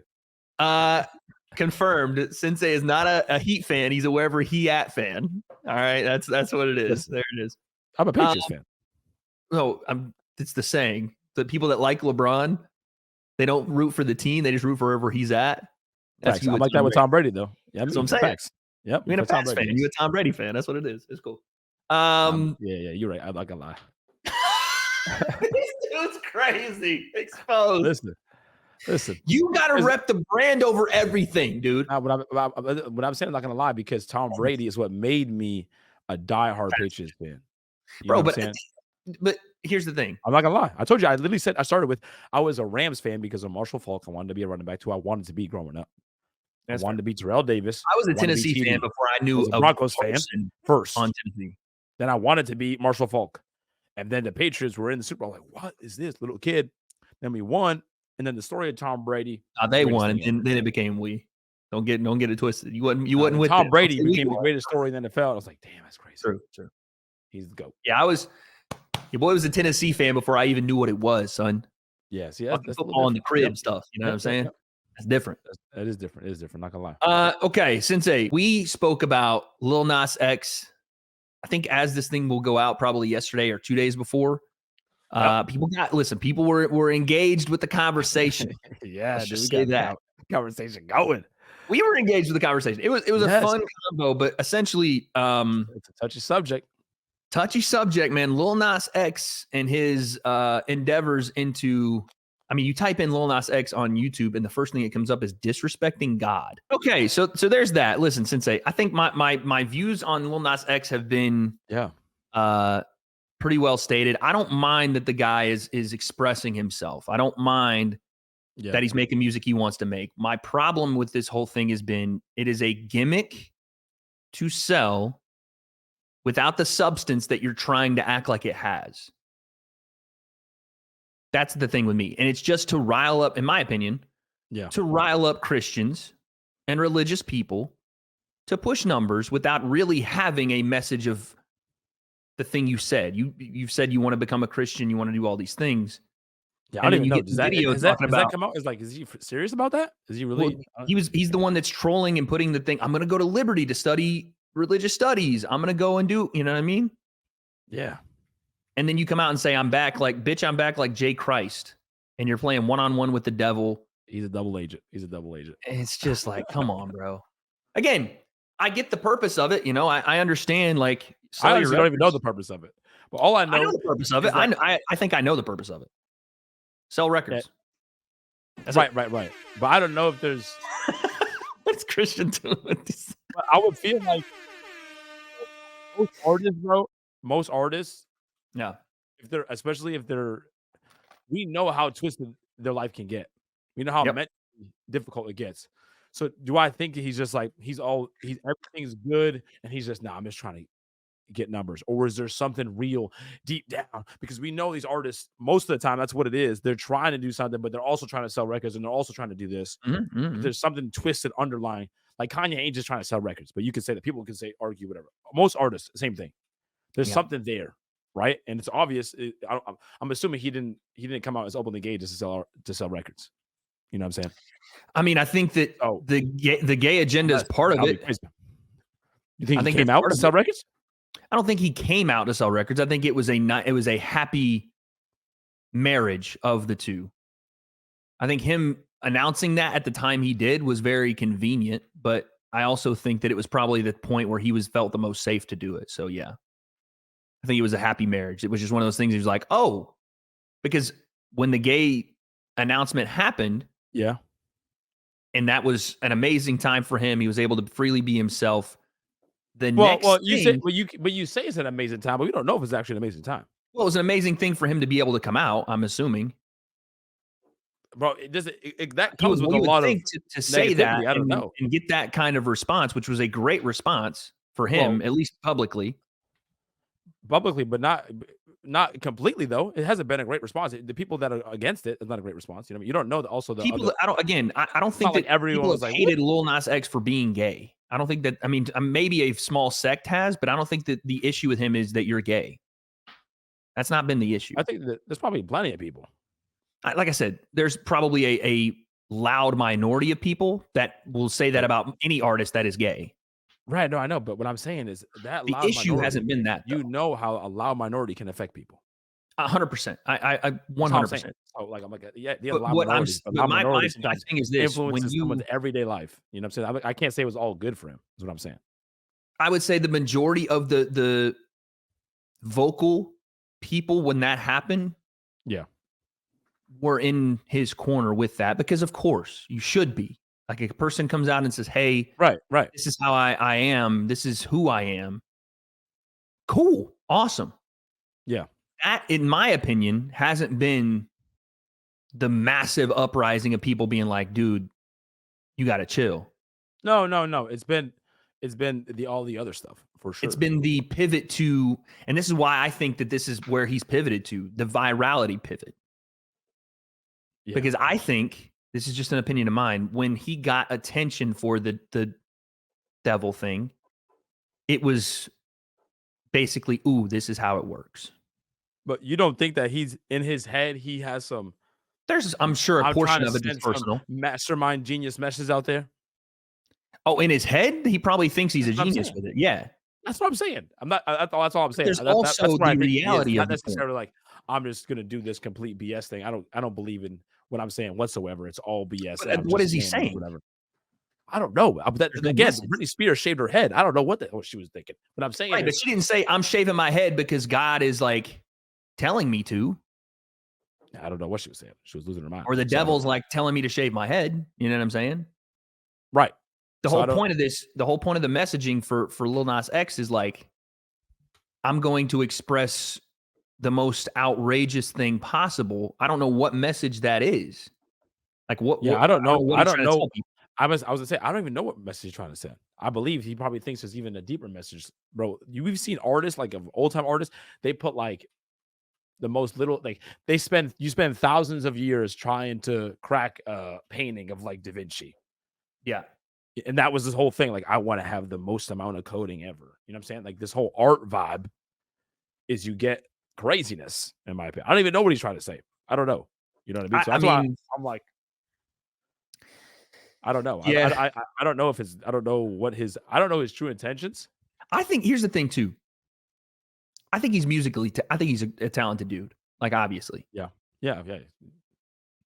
I don't know if he needs to do this.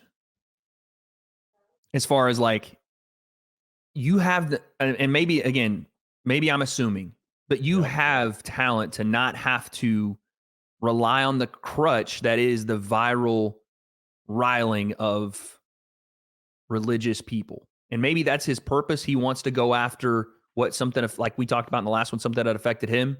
Yep. In his childhood or whatever, and fair play. Yeah. But it's my opinion that it seems a bit gimmicky to me. Yeah. That's what it seems like. It seems like this is a guaranteed banger because I know I'm going to get hate watchers. And underlining meaning, I'm sure, even though I can't find it, I'm sure there is one. Yeah. But I think he's more talented than this. Yeah, I love because the music doesn't sound bad. Yeah, I could care less about the music. This is similar to what Sam Smith is going through, like he's like his transition. Like, obviously he came out and then I don't know if you've seen Sam Smith recently, but he's been getting a lot of hate. I haven't seen it. he's also been like demonic. He's wearing like wild stuff. He's not the same anymore at all. Like it's complete 720. What would you say the point of, what would you say the reason for something like that is? What I would say is I don't know if I don't know the reason, but it doesn't seem like it's a healthy one. Yeah. But what you're seeing is his expression of it. And again, it's similar where someone is coming out and then they go through issues, whether it's in Hollywood or music or whatever. They're going through those challenges, which we see personally. Yeah, Hollywood can do that to you too. Yeah. So what I do like though is the only thing I do like is I like the expressive chaoticness because it gets people actually talking about stuff. And I'm not going to jump on one side or the other because there may be what I'm saying is when you pull back the curtains every more and you find the source of it, maybe like with Kanye, oh, he's crazy, he's this. We find out a little bit more, maybe it starts making a little bit more sense, but it's hard to understand at first. When he was talking crazy 2 years ago, but it makes a little bit more sense now when you find out things. Yeah. Down the road, you know what I'm saying? So yeah, that's why I like the chaos, and I wish that people would, and I hope that people would just go, okay, this kind of chaos because it reflects life that goes on personally, and sometimes people are quick to go, what? And it's like this has nothing to do with you. First of all, the music shouldn't affect you whatsoever. Obviously, it's just a freaking music video, so it's a good it's a good exercise to go. Let me try to see everything here. What's this guy? What is he going through? Something? Is it this? What's all the different factors that are in play here? Yeah. So I can assess the situation and see if it applies to me whatsoever. But I think I actually do like the chaos a little bit because it gets people to think and it gets people frustrated. And whatever. I was going to say it could do that, or it could drive people further into their thinking, which is not right. Good. Well, but then they talk about it, and if they do talk about it on socials, they get into conversations, they get into arguments, I don't think anything ever gets solved on socials, though. I think these are very much attacking back and forth war. I went on right away. I saw a comment, and it was like, "This guy's gonna freaking burn in hell," and this and this. And you get people, you get. This is what I'm saying. You don't think you think that guy's gonna be convinced? No, dude. And should he be? I don't think he's gonna be convinced. But I'm saying is, I think the chaos of expression, though. Yeah. Sometimes somebody may see something, hear something, and go, wait a second, exposed to new ideas and the extreme stuff, especially within the music video or whatever. Because essentially it's just a guy making music. To me, it's like a painting. The art, it only means something to you, dude. It could be anything. It's a bunch of scribbles. I don't think it's just a guy. I mean, maybe it's just a guy making music, but I think there's a little bit more, like you said, maybe in his past, but to me, it feels more pandery and gimmick. No, I'm saying that's what I'm saying. There could be. It depends to the artist. So the artist that splotches on the paper could have the deepest meaning ever, but to somebody else, it means to nothing. them, right? Yeah, to them.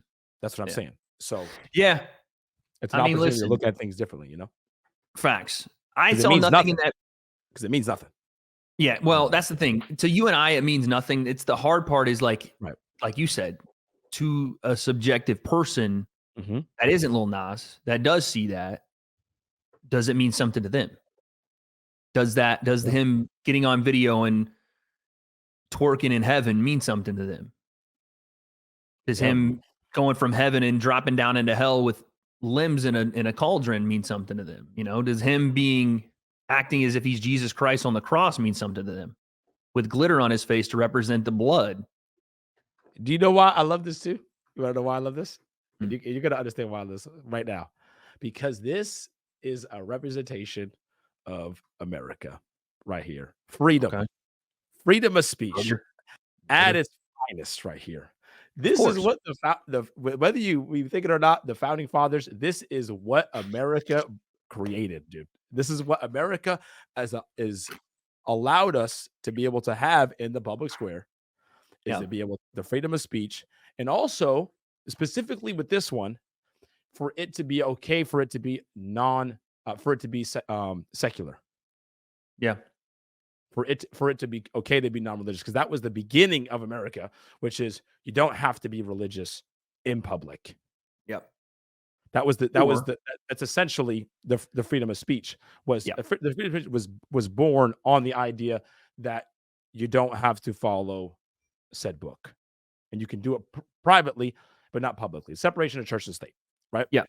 So this is an extreme example of that, but also doesn't happen if you don't give freedom. And I love it because this is what we get. We get the good, the bad, the ugly, the pretty and appropriate, and we get the vastly inappropriate and the chaotic. Oh yeah, dude. I don't know if the founding fathers knew that we'd be showing tits on live stream and twerking with the devil as our freedom of speech, but they sure did allow it to happen. And to be fair, I agree with you. I think that a freedom of speech, regardless if you agree with what he's doing, is important because, one, like you said, ideas can be open. Two, to push back is also the freedom of individuals to do that. But it creates some conversation to be able to say, like you said, what do you value? What does he value? Why is it happening? And ultimately, hopefully, you can come to a conclusion and go your separate ways while knowing or at least learning a little bit. So, yeah, man. Freaking chaos. What I learned is we need to work on our video production because that was fucking, I mean, listen, I may not like the video at all, but the production on it is pretty damn nice. It's solid production. Solid, dude. A1. But there's Lil Nas X once again trolling all religious Christians everywhere. And it doesn't seem like there's going to be an end in sight. Maybe we see if there's another one drop. Maybe he puts disciples, the 12 disciples as the next video. Yeah, we need to watch the video with a person. I'm sure there'll be one. That there's a lot of Christian YouTubers. I'm sure Gideon will be on. He'll be like, oh, I can't wait. All the people. I want to hear all of the different strong opinions. I love it. Do you think we'll leave it off on this one? I do have one more question. Do you think, and again, this is not in any way the same. We talked about this a little bit. He obviously has some personal something with Christianity. Yeah. It's personal to him, clearly. Something happened. Something is there that he's like, I want to talk about this religion. People have been bringing up the fact that if it was Islam, that he would not be doing this. Why do you think that is? Freedom. It's actually nothing to do with the religion. It has nothing to do with Christianity. It has to do with the fact that he's in America. Because if you take America out of Christianity, no bueno. I mean, you could do something like this in other places, but not in specific places, I think is what you're saying. And when I say America, just America recently. Because you can't even do this in all walks of America. Locally. Okay. Legally you can, but not without, people rolling up their sleeves or whatever you want to call it. Exactly. So I think it's because when you talk about America, it's you can do it because it's less religious. That's the actual answer, right? It's not as a whole. It's there's more lenience and okay. Literally separation of church and state. So literally, and it's the first country to do so. People are saying, and the reason I bring it up, people are saying, "Oh, Christians, how can you allow this?" See. You go, it's so weird for you to be American and say that. You're so weird. That's another thing. What I'm saying. That's why I love it. This is why I love the chaos, because you can be American and say that. Do you not know the country that you live in? Facts. What was birthed? The freedom that you love, you will preach about it. The freedom that you essentially fight for, that you praise, it's happening right here. Facts. So be careful what you wish for. This is why I don't complain. You know why I don't complain? Because I love freedom.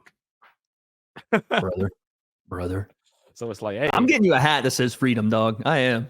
Freedom. And I'm taking you back to Loudon. I'm what you call it, a sundown town. I'm taking you back to Loudon. That'll be good. He said, just don't take me after. Sensei, we have 2 more things to get to. I'm actually going to make a main channel video on this, but I wanted your thoughts as well. I know we have to wrap up soon, but there was a Mount Rushmore of influencer boxing that came out. I should have mentioned this earlier in the show. I didn't. Yes. Did you see this? That's right. Yeah, and I went to say something too, but I totally forgot. We'll take a look at this. Mount Rushmore. We haven't talked about this yet. We haven't. This is fresh. This is fresh. We were in our definitely mind. like, well, let's wait for the pod, and then the podcast we talk about it. The Mount Rushmore of influencer boxing, chosen by our good friends over at Rill and Wills. Shout out the boys, Leon Wills and Vidal Riley. This picture, Christian. Hold on, we have to straighten something out right now. Christian, get up here. Did you make this picture? I made this. Okay. You made this picture. Why did you keep the headband on KSI? I know you want to be respectful, but it's part of the Mount Rushmore. It's part of his, it's part of KSI. I had to. It's iconic. It's iconic. Okay. Yep. Jake's hair is flowing in the wind here for him being a statue. How did that happen? Artistic value. Okay, so you're Lil Nas X with Jake's hair. Okay. Yeah, talk to what I would say. Now, do you realize the error in your ways putting Mams beside Jake and not KSI? No, I mean I did it to make it a little bit different. You've essentially said that now he's Team Jake. I hope you know. He separated the fighters and the non-fighters. You know what I'm saying? Oh, okay. Well, why is True Jordy over here by himself? I know this is how Mount Rushmore looks. That's how Mount Rushmore is. This is kind of crazy that you separated him like this. This is what is this supposed to mean? Is this artistic expression as well? No. That's realism because it's like true to value. That's how it is in real life. Oh, it's True Jordy, true to value. Got it. So you're saying this is true value, True Jordy. Why you got that Wade? Why you got that Wade rebound look? That model look though. True Jordy got that model look. Hey, listen, he's a handsome man. What do you want to say? Okay. So, Sensei, let's talk about this. Thank you, producer Christian. This is the Mount Rushmore chosen by Real and Wills, KSI, Jake, Mams, True Jordy. Your thoughts? What do you think? Is this a good Mount Rushmore? I was thinking about this too. I can't be mad at this one because I understand what he's saying, right? Because you have you have Jake and KSI. Yeah, no brainers, of course. But then the other fighters, I think it's tough not to put just fighters, but other fighters, yeah. And it's should they be up there? Should they Jake and KSI? It's yes, they should. Yeah. Then you get Logan and Gibb. Do you say Deji? Then you have Joel Theo. No, okay. Then you get into this whole. I don't know. Should they be there? Yeah. They would clearly be on the Jake and KSI than the other two. Yeah. But then you have True Jordy, right? Which in the beginning. Super important in the storytelling in the very beginning, which has made so much of influencer boxing, right? From the OG. But then again, it's he wasn't a fighter.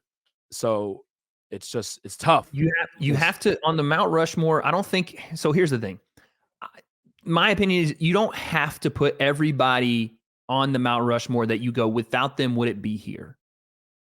Because if that's the case, right, you're putting Theo and Joe on it, and they contributed to birthing this scene, and they are the OGs of OGs. Yeah, yeah. But they are also not the reason it has grown to this level. Correct. So it's So I mean, let's do our own 4 here, bro. And we didn't say. Should we do the same thing that they did? I don't know what they did. All I saw. Should we keep a manager? Should we keep a commentator? Or should we just go all fighters? How are we doing it? Man, it's tough. Because with Mams, though, I need to think about this, though. With Mams and Misfits, I think, came after, and it's a separation of what Jake did. So, it was the second tier of influencer boxing. The second wave, yeah. The second wave, but it's obviously so important to be able to, there's so many things that influencer boxing that are non-Jake Paul that happened was Misfits, Yeah, Prime Card, KSI's back. But man, that's all tough. This good stuff. All right, well, let's start with, we're both going to keep Jake and KSI. Yeah. Got to. I feel like Logan has to be up there, dude. I know. To me, Logan got to be, because the initial beef was KSI and then KSI and Logan, right? It wasn't KSI and Jake. It was KSI and Logan, and that was the peak. And as far as the social numbers, you could argue like you said, the peak. That's the perfect way to put it. The peak of what influencer boxing was, the peak viewership, the peak interest was that. And again, I think what happens is you look at it right now. You're well, Logan's not fighting. He's doing it, but you can't look at it right now. You go back then, Logan Paul. So Logan Paul's up there. 100%. Gotta be up there. Now is the fourth. The fourth horseman. Are you okay with Mams Taylor and True Jordy? Let's just say, are you okay with Mams Taylor being up there and not a guy like Liam Chivers? That makes a lot of sense. You got to think about like Liam, and I'm not doing this because I think Mams has done phenomenal work for the scene. Yeah. Without him, we don't have Misfits. Without him, we don't have all these events that we have now. Massive. But without Liam, we don't get Logan Paul KSI 1. Yeah. Without Liam, we probably don't get a lot of this stuff that's happened. Gibbs' introduction to the scene. Yeah. Deji as well. Being able to run that first event, work with the zone. I mean, me personally, I don't get into the scene at all without Liam, if we're being dead honest about it. Liam was the guy that gave my information to the Showstar guys. Yeah, he was the mover, man. He was moving and shaking. Yeah. So if we're going to put a manager up there, I know that Mams runs his own promotion, so it's tough because Misfits is such a dominant force in the space right now. Yeah, you say Misfits, yeah. But you can also say that KSI is the reason for that. You can credit Misfits to KSI. This is what I'm saying. I have a hard time, just in general, not putting a fighter up there. Like. What do you mean not putting a fighter up there? Like you have a hard time leaving the fighters, like just making it all fighters? Yeah. I mean, because I'm trying to. Let's do a couple of them then. Let's do an all fighter Mount Rushmore. Go. KSI, Logan, Jake, and then I think it's got to be for Gib. number 4. I think it's got to be Gib. I don't know. I can't think of Gibb's the other guy. I mean, you could put Deji, but I think I was going to say like Gib or Deji, but when you're talking about the totality of it all, who's been a bigger part of the story? Both of them fought Jake. Yeah. Gibbs had the better statistical career after. Right. But Gib with the whole social clubs too, like and even like going back and beating Austin on his own event. Yeah, like he's done a lot of things too. Like if you take him out, but it's tough. Like take Deji, it's like who do you got to look at? I think you got to think of it in a subtractive kind of way. Like, okay, which one, if you take out, has the biggest impact on influencer boxing? So that's why I'm like, you can't take out Logan and put Mams in or True Jordy in. Can't. That's not the same. Can't take out KSI or Jake. So it's like, now would you like with like Mams or True Jordy, if you take out Deji or if you take out Gib, I'm like, fighters of that magnitude at that time, it's not the same. Yeah. Like, so I feel like commentators being on it is tough because they're important, but they weren't crucial. Right, because Gib would still be there. You know what I'm saying? The fights would have still happened if True Jordy and Laws don't call you the replace first Gib. You know what I mean? I don't know if you replace, but it's like Deji was tough. Deji had a higher spot on that first card. He did, and then Gib had a higher spot after. So it's like, but it was just Deji had that. It was obviously the Jake moment. The Jake moment. He also main evented with Alex Wasabi. Right, but it was a big plummet, and then re-rise. But can you say the plummet is also a big moment? The Vinny moment is a big moment. Yeah, was a big moment, and obviously his whole like wanting to see Deji win was crazy. You know, and what I'm he saying? did when he got that first win. It was crazy. That story, that like. But Gib also had a big moment on that same card. Taylor, that's why to me it's between those two. It's not. I can't. I'll put fighters wise. I'll go with your 3, and then I'll put. Man, it's so tough. It's so tough between those two. I'll put Gib on there. Yeah, I'll put Gib on there. I'm gonna say, oh man, it's so tough between those two. It's so tough because like Deji's story is a lot more nostalgic though, for sure. Right, because you had the brothers versus brothers thing. You take because you have to take one out. You have to keep Deji. If you take not just like which story which was better, but like if you take Deji out of the equation, it doesn't happen that way. No, because you have the whole like brother thing, and then you have the feud with KSI and Deji, and you have Deji's Walmart doesn't happen. Right, freaking press conferences don't happen. Right, like and then like you said, the Deji KSI family feud probably doesn't happen. Right, all so important to KSI's story. You know what I'm saying? That's true. Deji might have to jump that one. Like it's so hard to take one out, and it's like, can we, if we take, like, do we get the same peak? Is what I'm saying. The peak, right? Probably not. Yeah. Do we get the same peak without Deji? Do we get the same peak without Gibb? But if Deji's there, because that was the start was the two Probably. brothers. You know what I'm saying? Probably, yeah. So Deji And it's probably like, has to take that. Yeah. you know what I mean? Because Gibb still did so much, though. Gibbs did so much, but in terms of like peak of influencer boxing, and Deji fought Floyd. So, True. Like, it's that I think Deji. Yeah. Now that you think about it, it's got to be probably Dej. The four that everybody has always put at the top of the thing has been the two brothers from both sides. And also Deji's been able because he's a part of the storyline. Like Deji does anything good, like boxing wise, and it's like, boom, right? Because of how important he is, bro. Facts. You know? Now, if we did a separate one, let's do a non-fighter because I think this is more interesting than trying to mix the two. Non-fighter, Mount Rushmore. Jordy. Yep, gotta be. And you made a great point with Liam, dude. Stealing that. It's gotta be, right? Like Liam's got to be Chivers. Mams, yeah, Liam Mams can be on there. I think after that. Who's number 4? I'm trying to think of people involved that are not fighters. I would say Vidal Riley. I don't even know, dude. That's not like. I mean, to be fair, he coached JJ, Gibb, and JMX. Yeah, and like, Deji to a certain degree, you know, and then not really, but then that's part of it.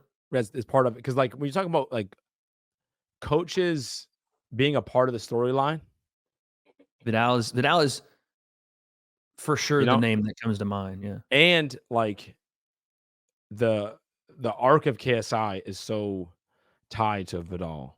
Yeah, you know, and his growth and him as a fighter and their storylines and yeah. You know what I mean? So I'm like, I can't think of it as another, and his voice has been so important to the scene as well. Like, yeah, what does Vidal have to say? You know, about KSI or whatever it is going on. It's a good pick. You know what I mean? I'm like, man, it's not the same. Let's say you have a different coach, you know what I'm saying? That isn't the personality. Yeah, isn't the personality that Vidal is, and also Vidal as a fighter as well. It's a different thing because he's not just a coach. Yep. So like it was like he was the back and forth between Vidal and Shannon Briggs and you know what I mean? And those are insane. In the Jake and Vidal potential fight and calling out Vidal type deal. And how young he was too. He was so young guy, go-to guy too for like he trained so many fighters, like you said. So if it's not Vidal, is it the same? Because he's a young, like you said, he's a young guy, one of the guys, but dangerous, and the way the guys were like, oh, dude, he's still a fighter. He can be a world champion one day. You know what I mean? I don't know. That to me, I'm like, if you take Vidal out, does JJ get to where he is? Does he awaken does he even get that interested in boxing without it? Does he pick it up in that first session and go, you know, I don't know. That was with Gibb, you know, he started training Gibb, you know. That's what I'm saying. Yeah. Do we even get to where we're at? That's true. That's a good pick. So we would put Mams, Liam, Vidal, and True Jordy. I like that. That's probably. I think with those, you take any of them out, the story's not. It doesn't. That's 0 people from the U.S. But to be honest, if we're really being honest about it, the U.S. side of the scene has been dominated by the fighters. There hasn't been It was Logan and Jake. That's what I'm saying. There hasn't been like a manager that's like, yes, Jake and Logan's managers have helped and they have been an integral part in this as well. Yeah. But specifically the influencer side, because Logan and Jake do these now. Jake's doing professional and Logan doing one-offs. Influencer boxing scene was a UK thing. It was a UK base and still is. To be fair. ASI called out the American boys. Apparently our contributions to the scene being recognized by one Rylan Wells. Talk about me nicely now. I just put Vidal on the Mount Rushmore. I was going to say, hopefully there's no disrespect on the name. They said coaches. Why they got me as a coach? It's not going to be good, dude. They said, listen, I already could tell. Oh, no, they have you as a coach? They're going to be like, it's a coach, and then they're going to No, they don't have you as a coach. They have you as miscellaneous. Okay. It's a miscellaneous. Got it. Yeah, come on now. Dude. Oh, we didn't even think about Keemstar either. Damn, Keem's not going to like that. Here we go. We spoke about Keem. Wade. Now, Wade can argue his sport as much as Mams can argue his sport on the on the Mount Rushmore. Bars. Not because he's funded people like that, but because when no one cared about the scene, he stayed hot. He kept it. Like Wade being has played a very big part in the scene. Very big part in the scene. Loves the scene, cares for the scene, wants the scene grow. So he's done a lot for the scene. He's educated a lot of people that don't understand boxing, don't understand the scene and whatnot. For real. He's And what show has he not worked on? Like, that's true. What company? Yeah, he's been around the place. He's been on it. Kingpin done that. Look at this MVP right here. doing that. Yeah. Misfits done that. Yeah. Like he hasn't missed. He's been the guy. Yeah. People wanted him for commentary. Showstar wanted him for commentary. To great ideas, production wise, content wise, he's a G. Brought me through on a couple things. He said, "I want to do commentary, but how come you ain't asked Vidal?" Couple times he's done that and brought man through on a few opportunities. So I always hold Wade in high regard for that, of course, because a next man not if I do that for a next man.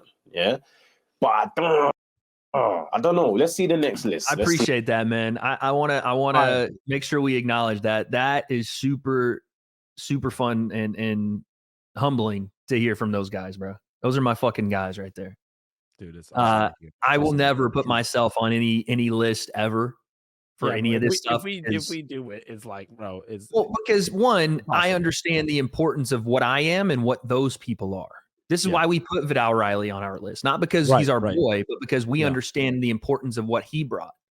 Yeah. But thank you guys. That meant a lot. I appreciate that. Let's get to Sensei. You said 29 something, Christian, right? Let me get to it. Yeah, Austin. No, shout out to Austin. He tried twice. He did try twice. Yeah, he tried, but you know, and gave some good fights. I'm not starting on him no more because people don't like us starting on Sensei. Big up Sensei.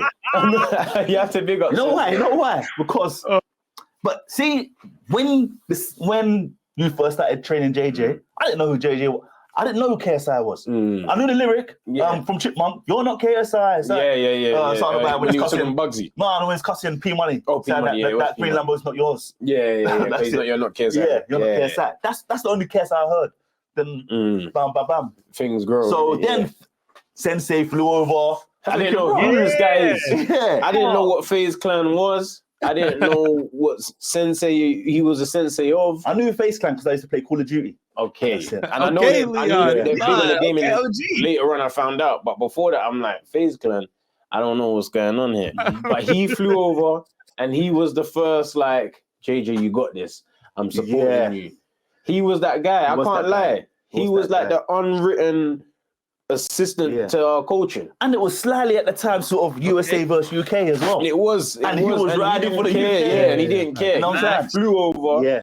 And he helped out our guy.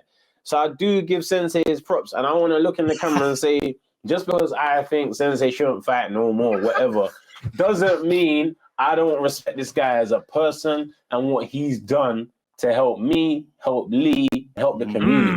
That is facts. And I stand on business when I say that. I just don't think he should fight anymore. But anyway. I have no argument there. I have no argument. I agree. I try to stop fighting, but people won't. Yeah, they just keep, you know what I mean? Pulling you back. I don't think, and anybody who's my coach also, he's talking as a coach. Yeah. You know what coaches are. Like I ran into my old football coach. He's like, why are you still playing football? You shouldn't be playing football. You know what I mean? Right. It's the same thing. He's a fighter. He trains fighters. You shouldn't be fighting because he knows that I go into the gym every single day. Right? Yeah. So that part I understand. But that's dope. It's good.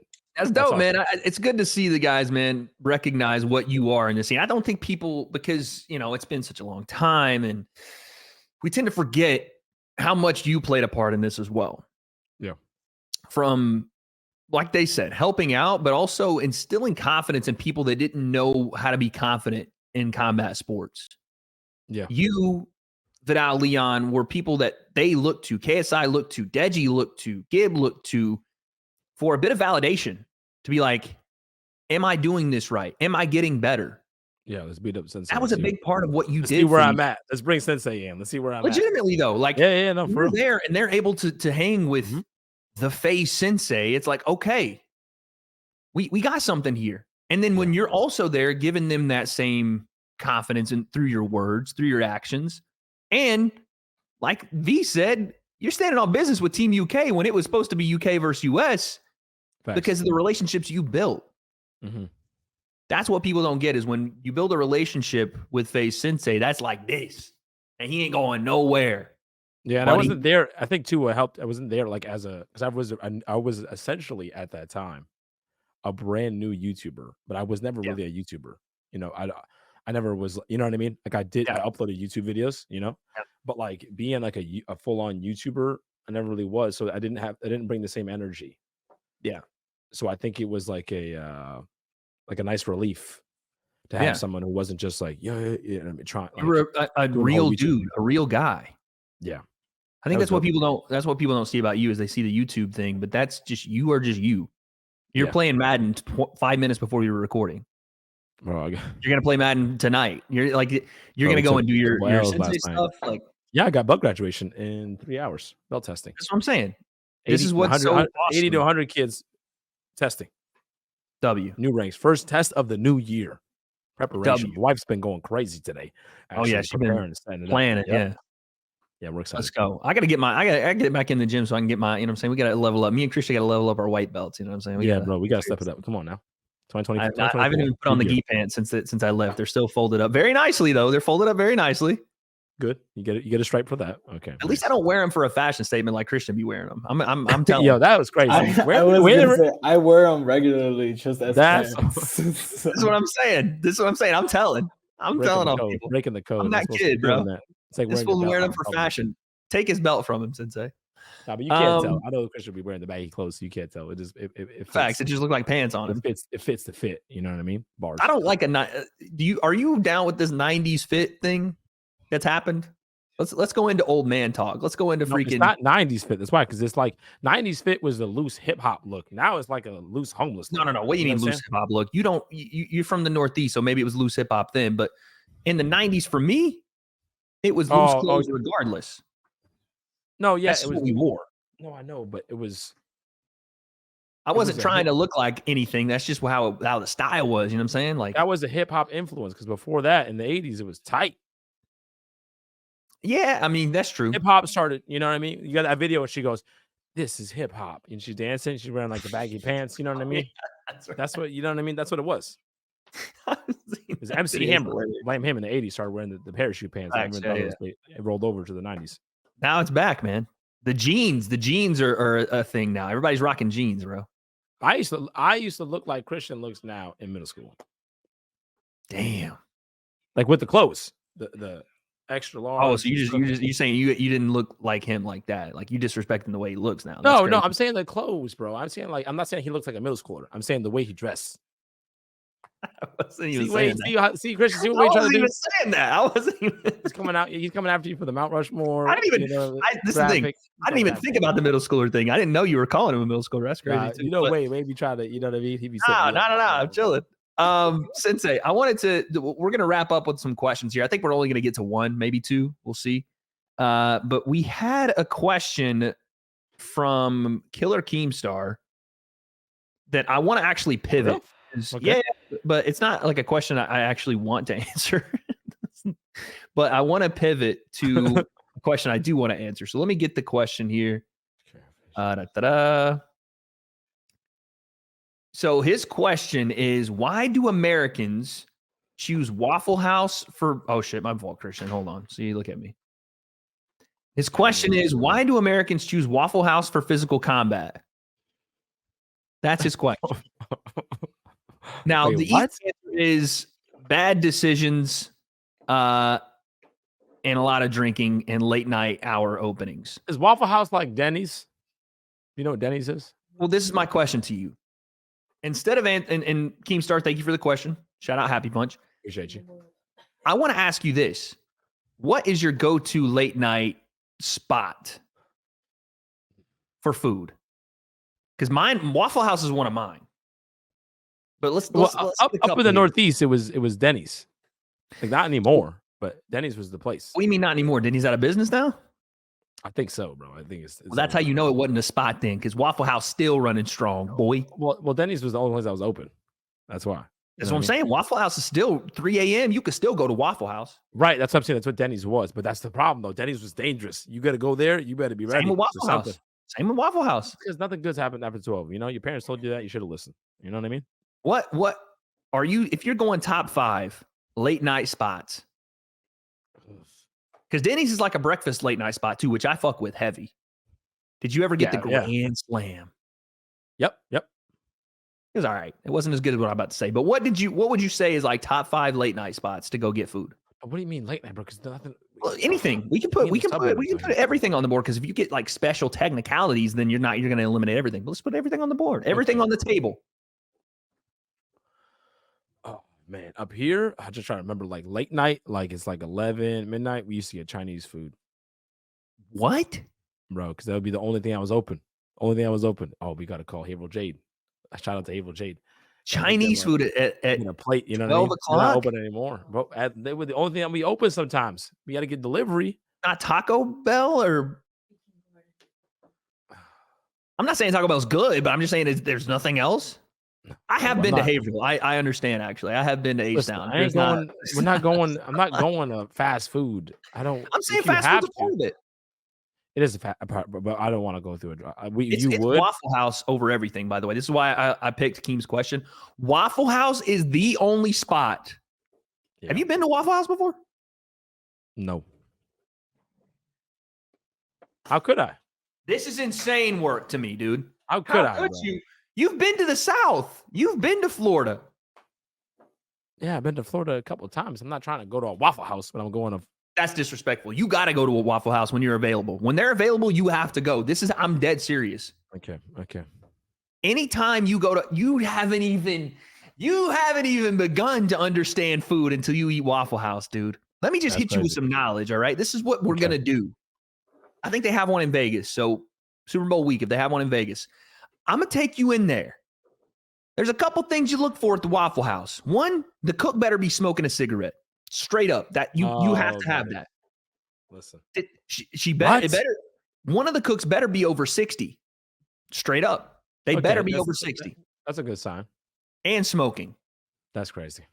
In the restaurant, I don't even care. Crazy. Give me all of the smoke. I want all the smoke. You know what else I want? I want a triple hash browns, buddy.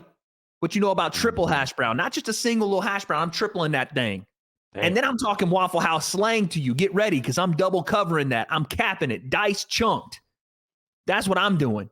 You want the translation? That double covered is double cheese. That diced is tomatoes. That chunked ham. That smothered with mushrooms. Covered as well. You can get a little some onions as well on there if you want it. You can have all of that. Sauteed, if you will. You know what I'm getting on the side, too? I ain't done. You know what I'm getting on the side? My heart hurts. Dude, I want all the heart disease. I want all the clogged arteries. You know what I'm getting on the side? How about a little biscuit and gravy? Yeah, buddy. You need the gravy. The biscuit dry or no? What are you saying, biscuit dry? What are you saying? I'm just saying. Is that why you need the gravy? Is the biscuit? I'm gonna fucking flip this table over. You've never had biscuits and gravy? With gravy? No. Oh, tear the arm off this fucking chair. How have you never had biscuits and gravy? Have you ever had crab ragoons? You have to speak English when you talk to me. You can't just start. Have you ever had crab ragoons? You can't go. Have you ever had flam? Have you ever had crab ragoons? Have you ever had crab ragoons? No, I didn't play World of Warcraft, so no, I haven't had that. No, it's Chinese food, but it's only up in the Northeast. So okay, relax. Well, that's why. Here's you Southerners, okay? Relax. Stop. Southerners know the most about food. Stop. Here is the thing. You are gonna have to have biscuits and gravy. That sounds good, though. It does sound good. It is very good. You want to? Let's get a visual. You're not gonna like the visual because it's gonna look sounds crazy. Like Thanksgiving to me. Definitely not Thanksgiving, but it will be a party in your mouth. Pause. I ain't going to no Waffle House, dude. I don't want that. None of that. Yes, bro. What are you saying? I don't know where Wade's taking me. Look at this. I don't want to go anymore. Look at this. I don't know. Okay, you don't have to put the cilantro on it, dude. Oh, what? That shit right there will make you slap your grandmother. I promise you. Listen, I don't know. You're talking about In a good way. Partying somewhere, but we don't want to party. In a good way, dude. You get you a slice of this. Now, granted, but where's these people probably that's the gravy though? I thought it was that's the just gravy. So what's in the gravy? That's not just Bacon gravy. grease, sausage. Okay, so there's flour, eggs, milk. Okay, so there's more than just gravy. That you call gravy? Gravy is the mixture of those things. Oh, so we have a different idea of what gravy is. This makes more sense. This isn't like fucking mashed potatoes and gravy. No, this is. Oh, you say gravy. No. It's like saying ketchup, and then you're like, but no, there's something in the sausage in the ketchup. Like, bro, what are you talking about, dude? First off, no. When I say biscuits and gravy, this is a colloquial slang. Okay, because this is gravy. It's white gravy, but you have some sausage in there. Colloquial is a word that sounds like a word. It's like a term that's used. It's a term that's used, very casually and very locally to the South, I guess now. But dude, you're having biscuits and gravy. That looks amazing. Yes, bro. Heart attack central, but we endure it. You never had a crab ragoon? It's crazy. How do you spell it? Crab. Rag. Sounds like something you get in Louisiana. Bro, it's just a Chinese food Northeast thing, though. Oh, I've had this. What do you mean?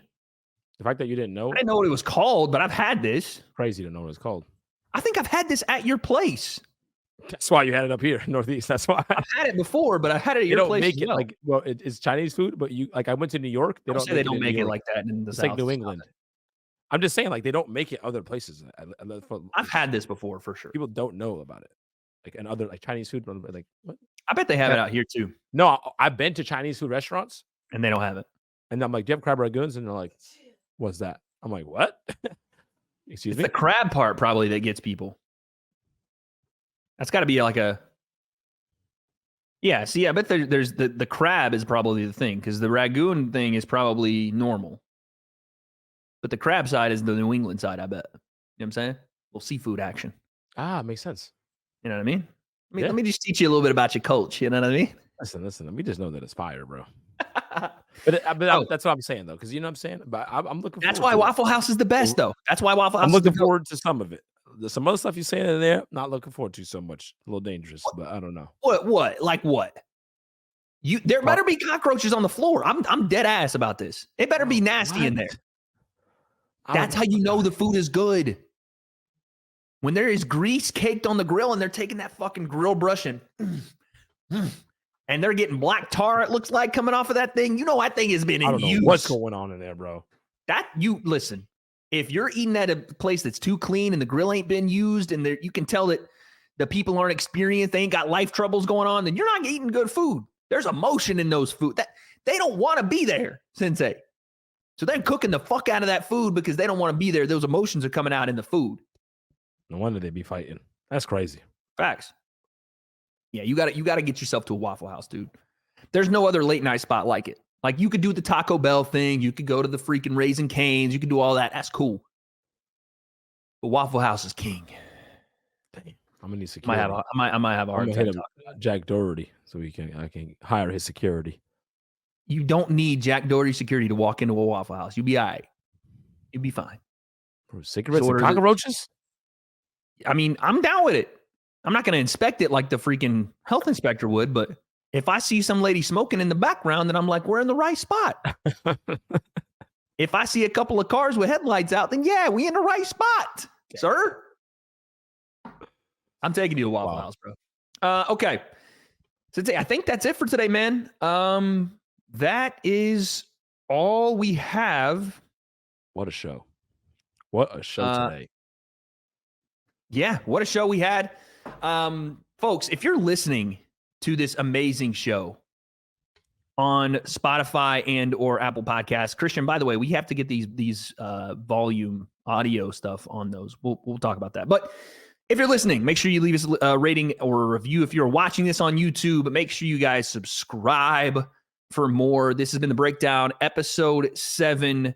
We don't have the answers for everything that we see, but every time we get on this podcast, there is always one answer, and that is, I guess we'll find out. Peace. Oos.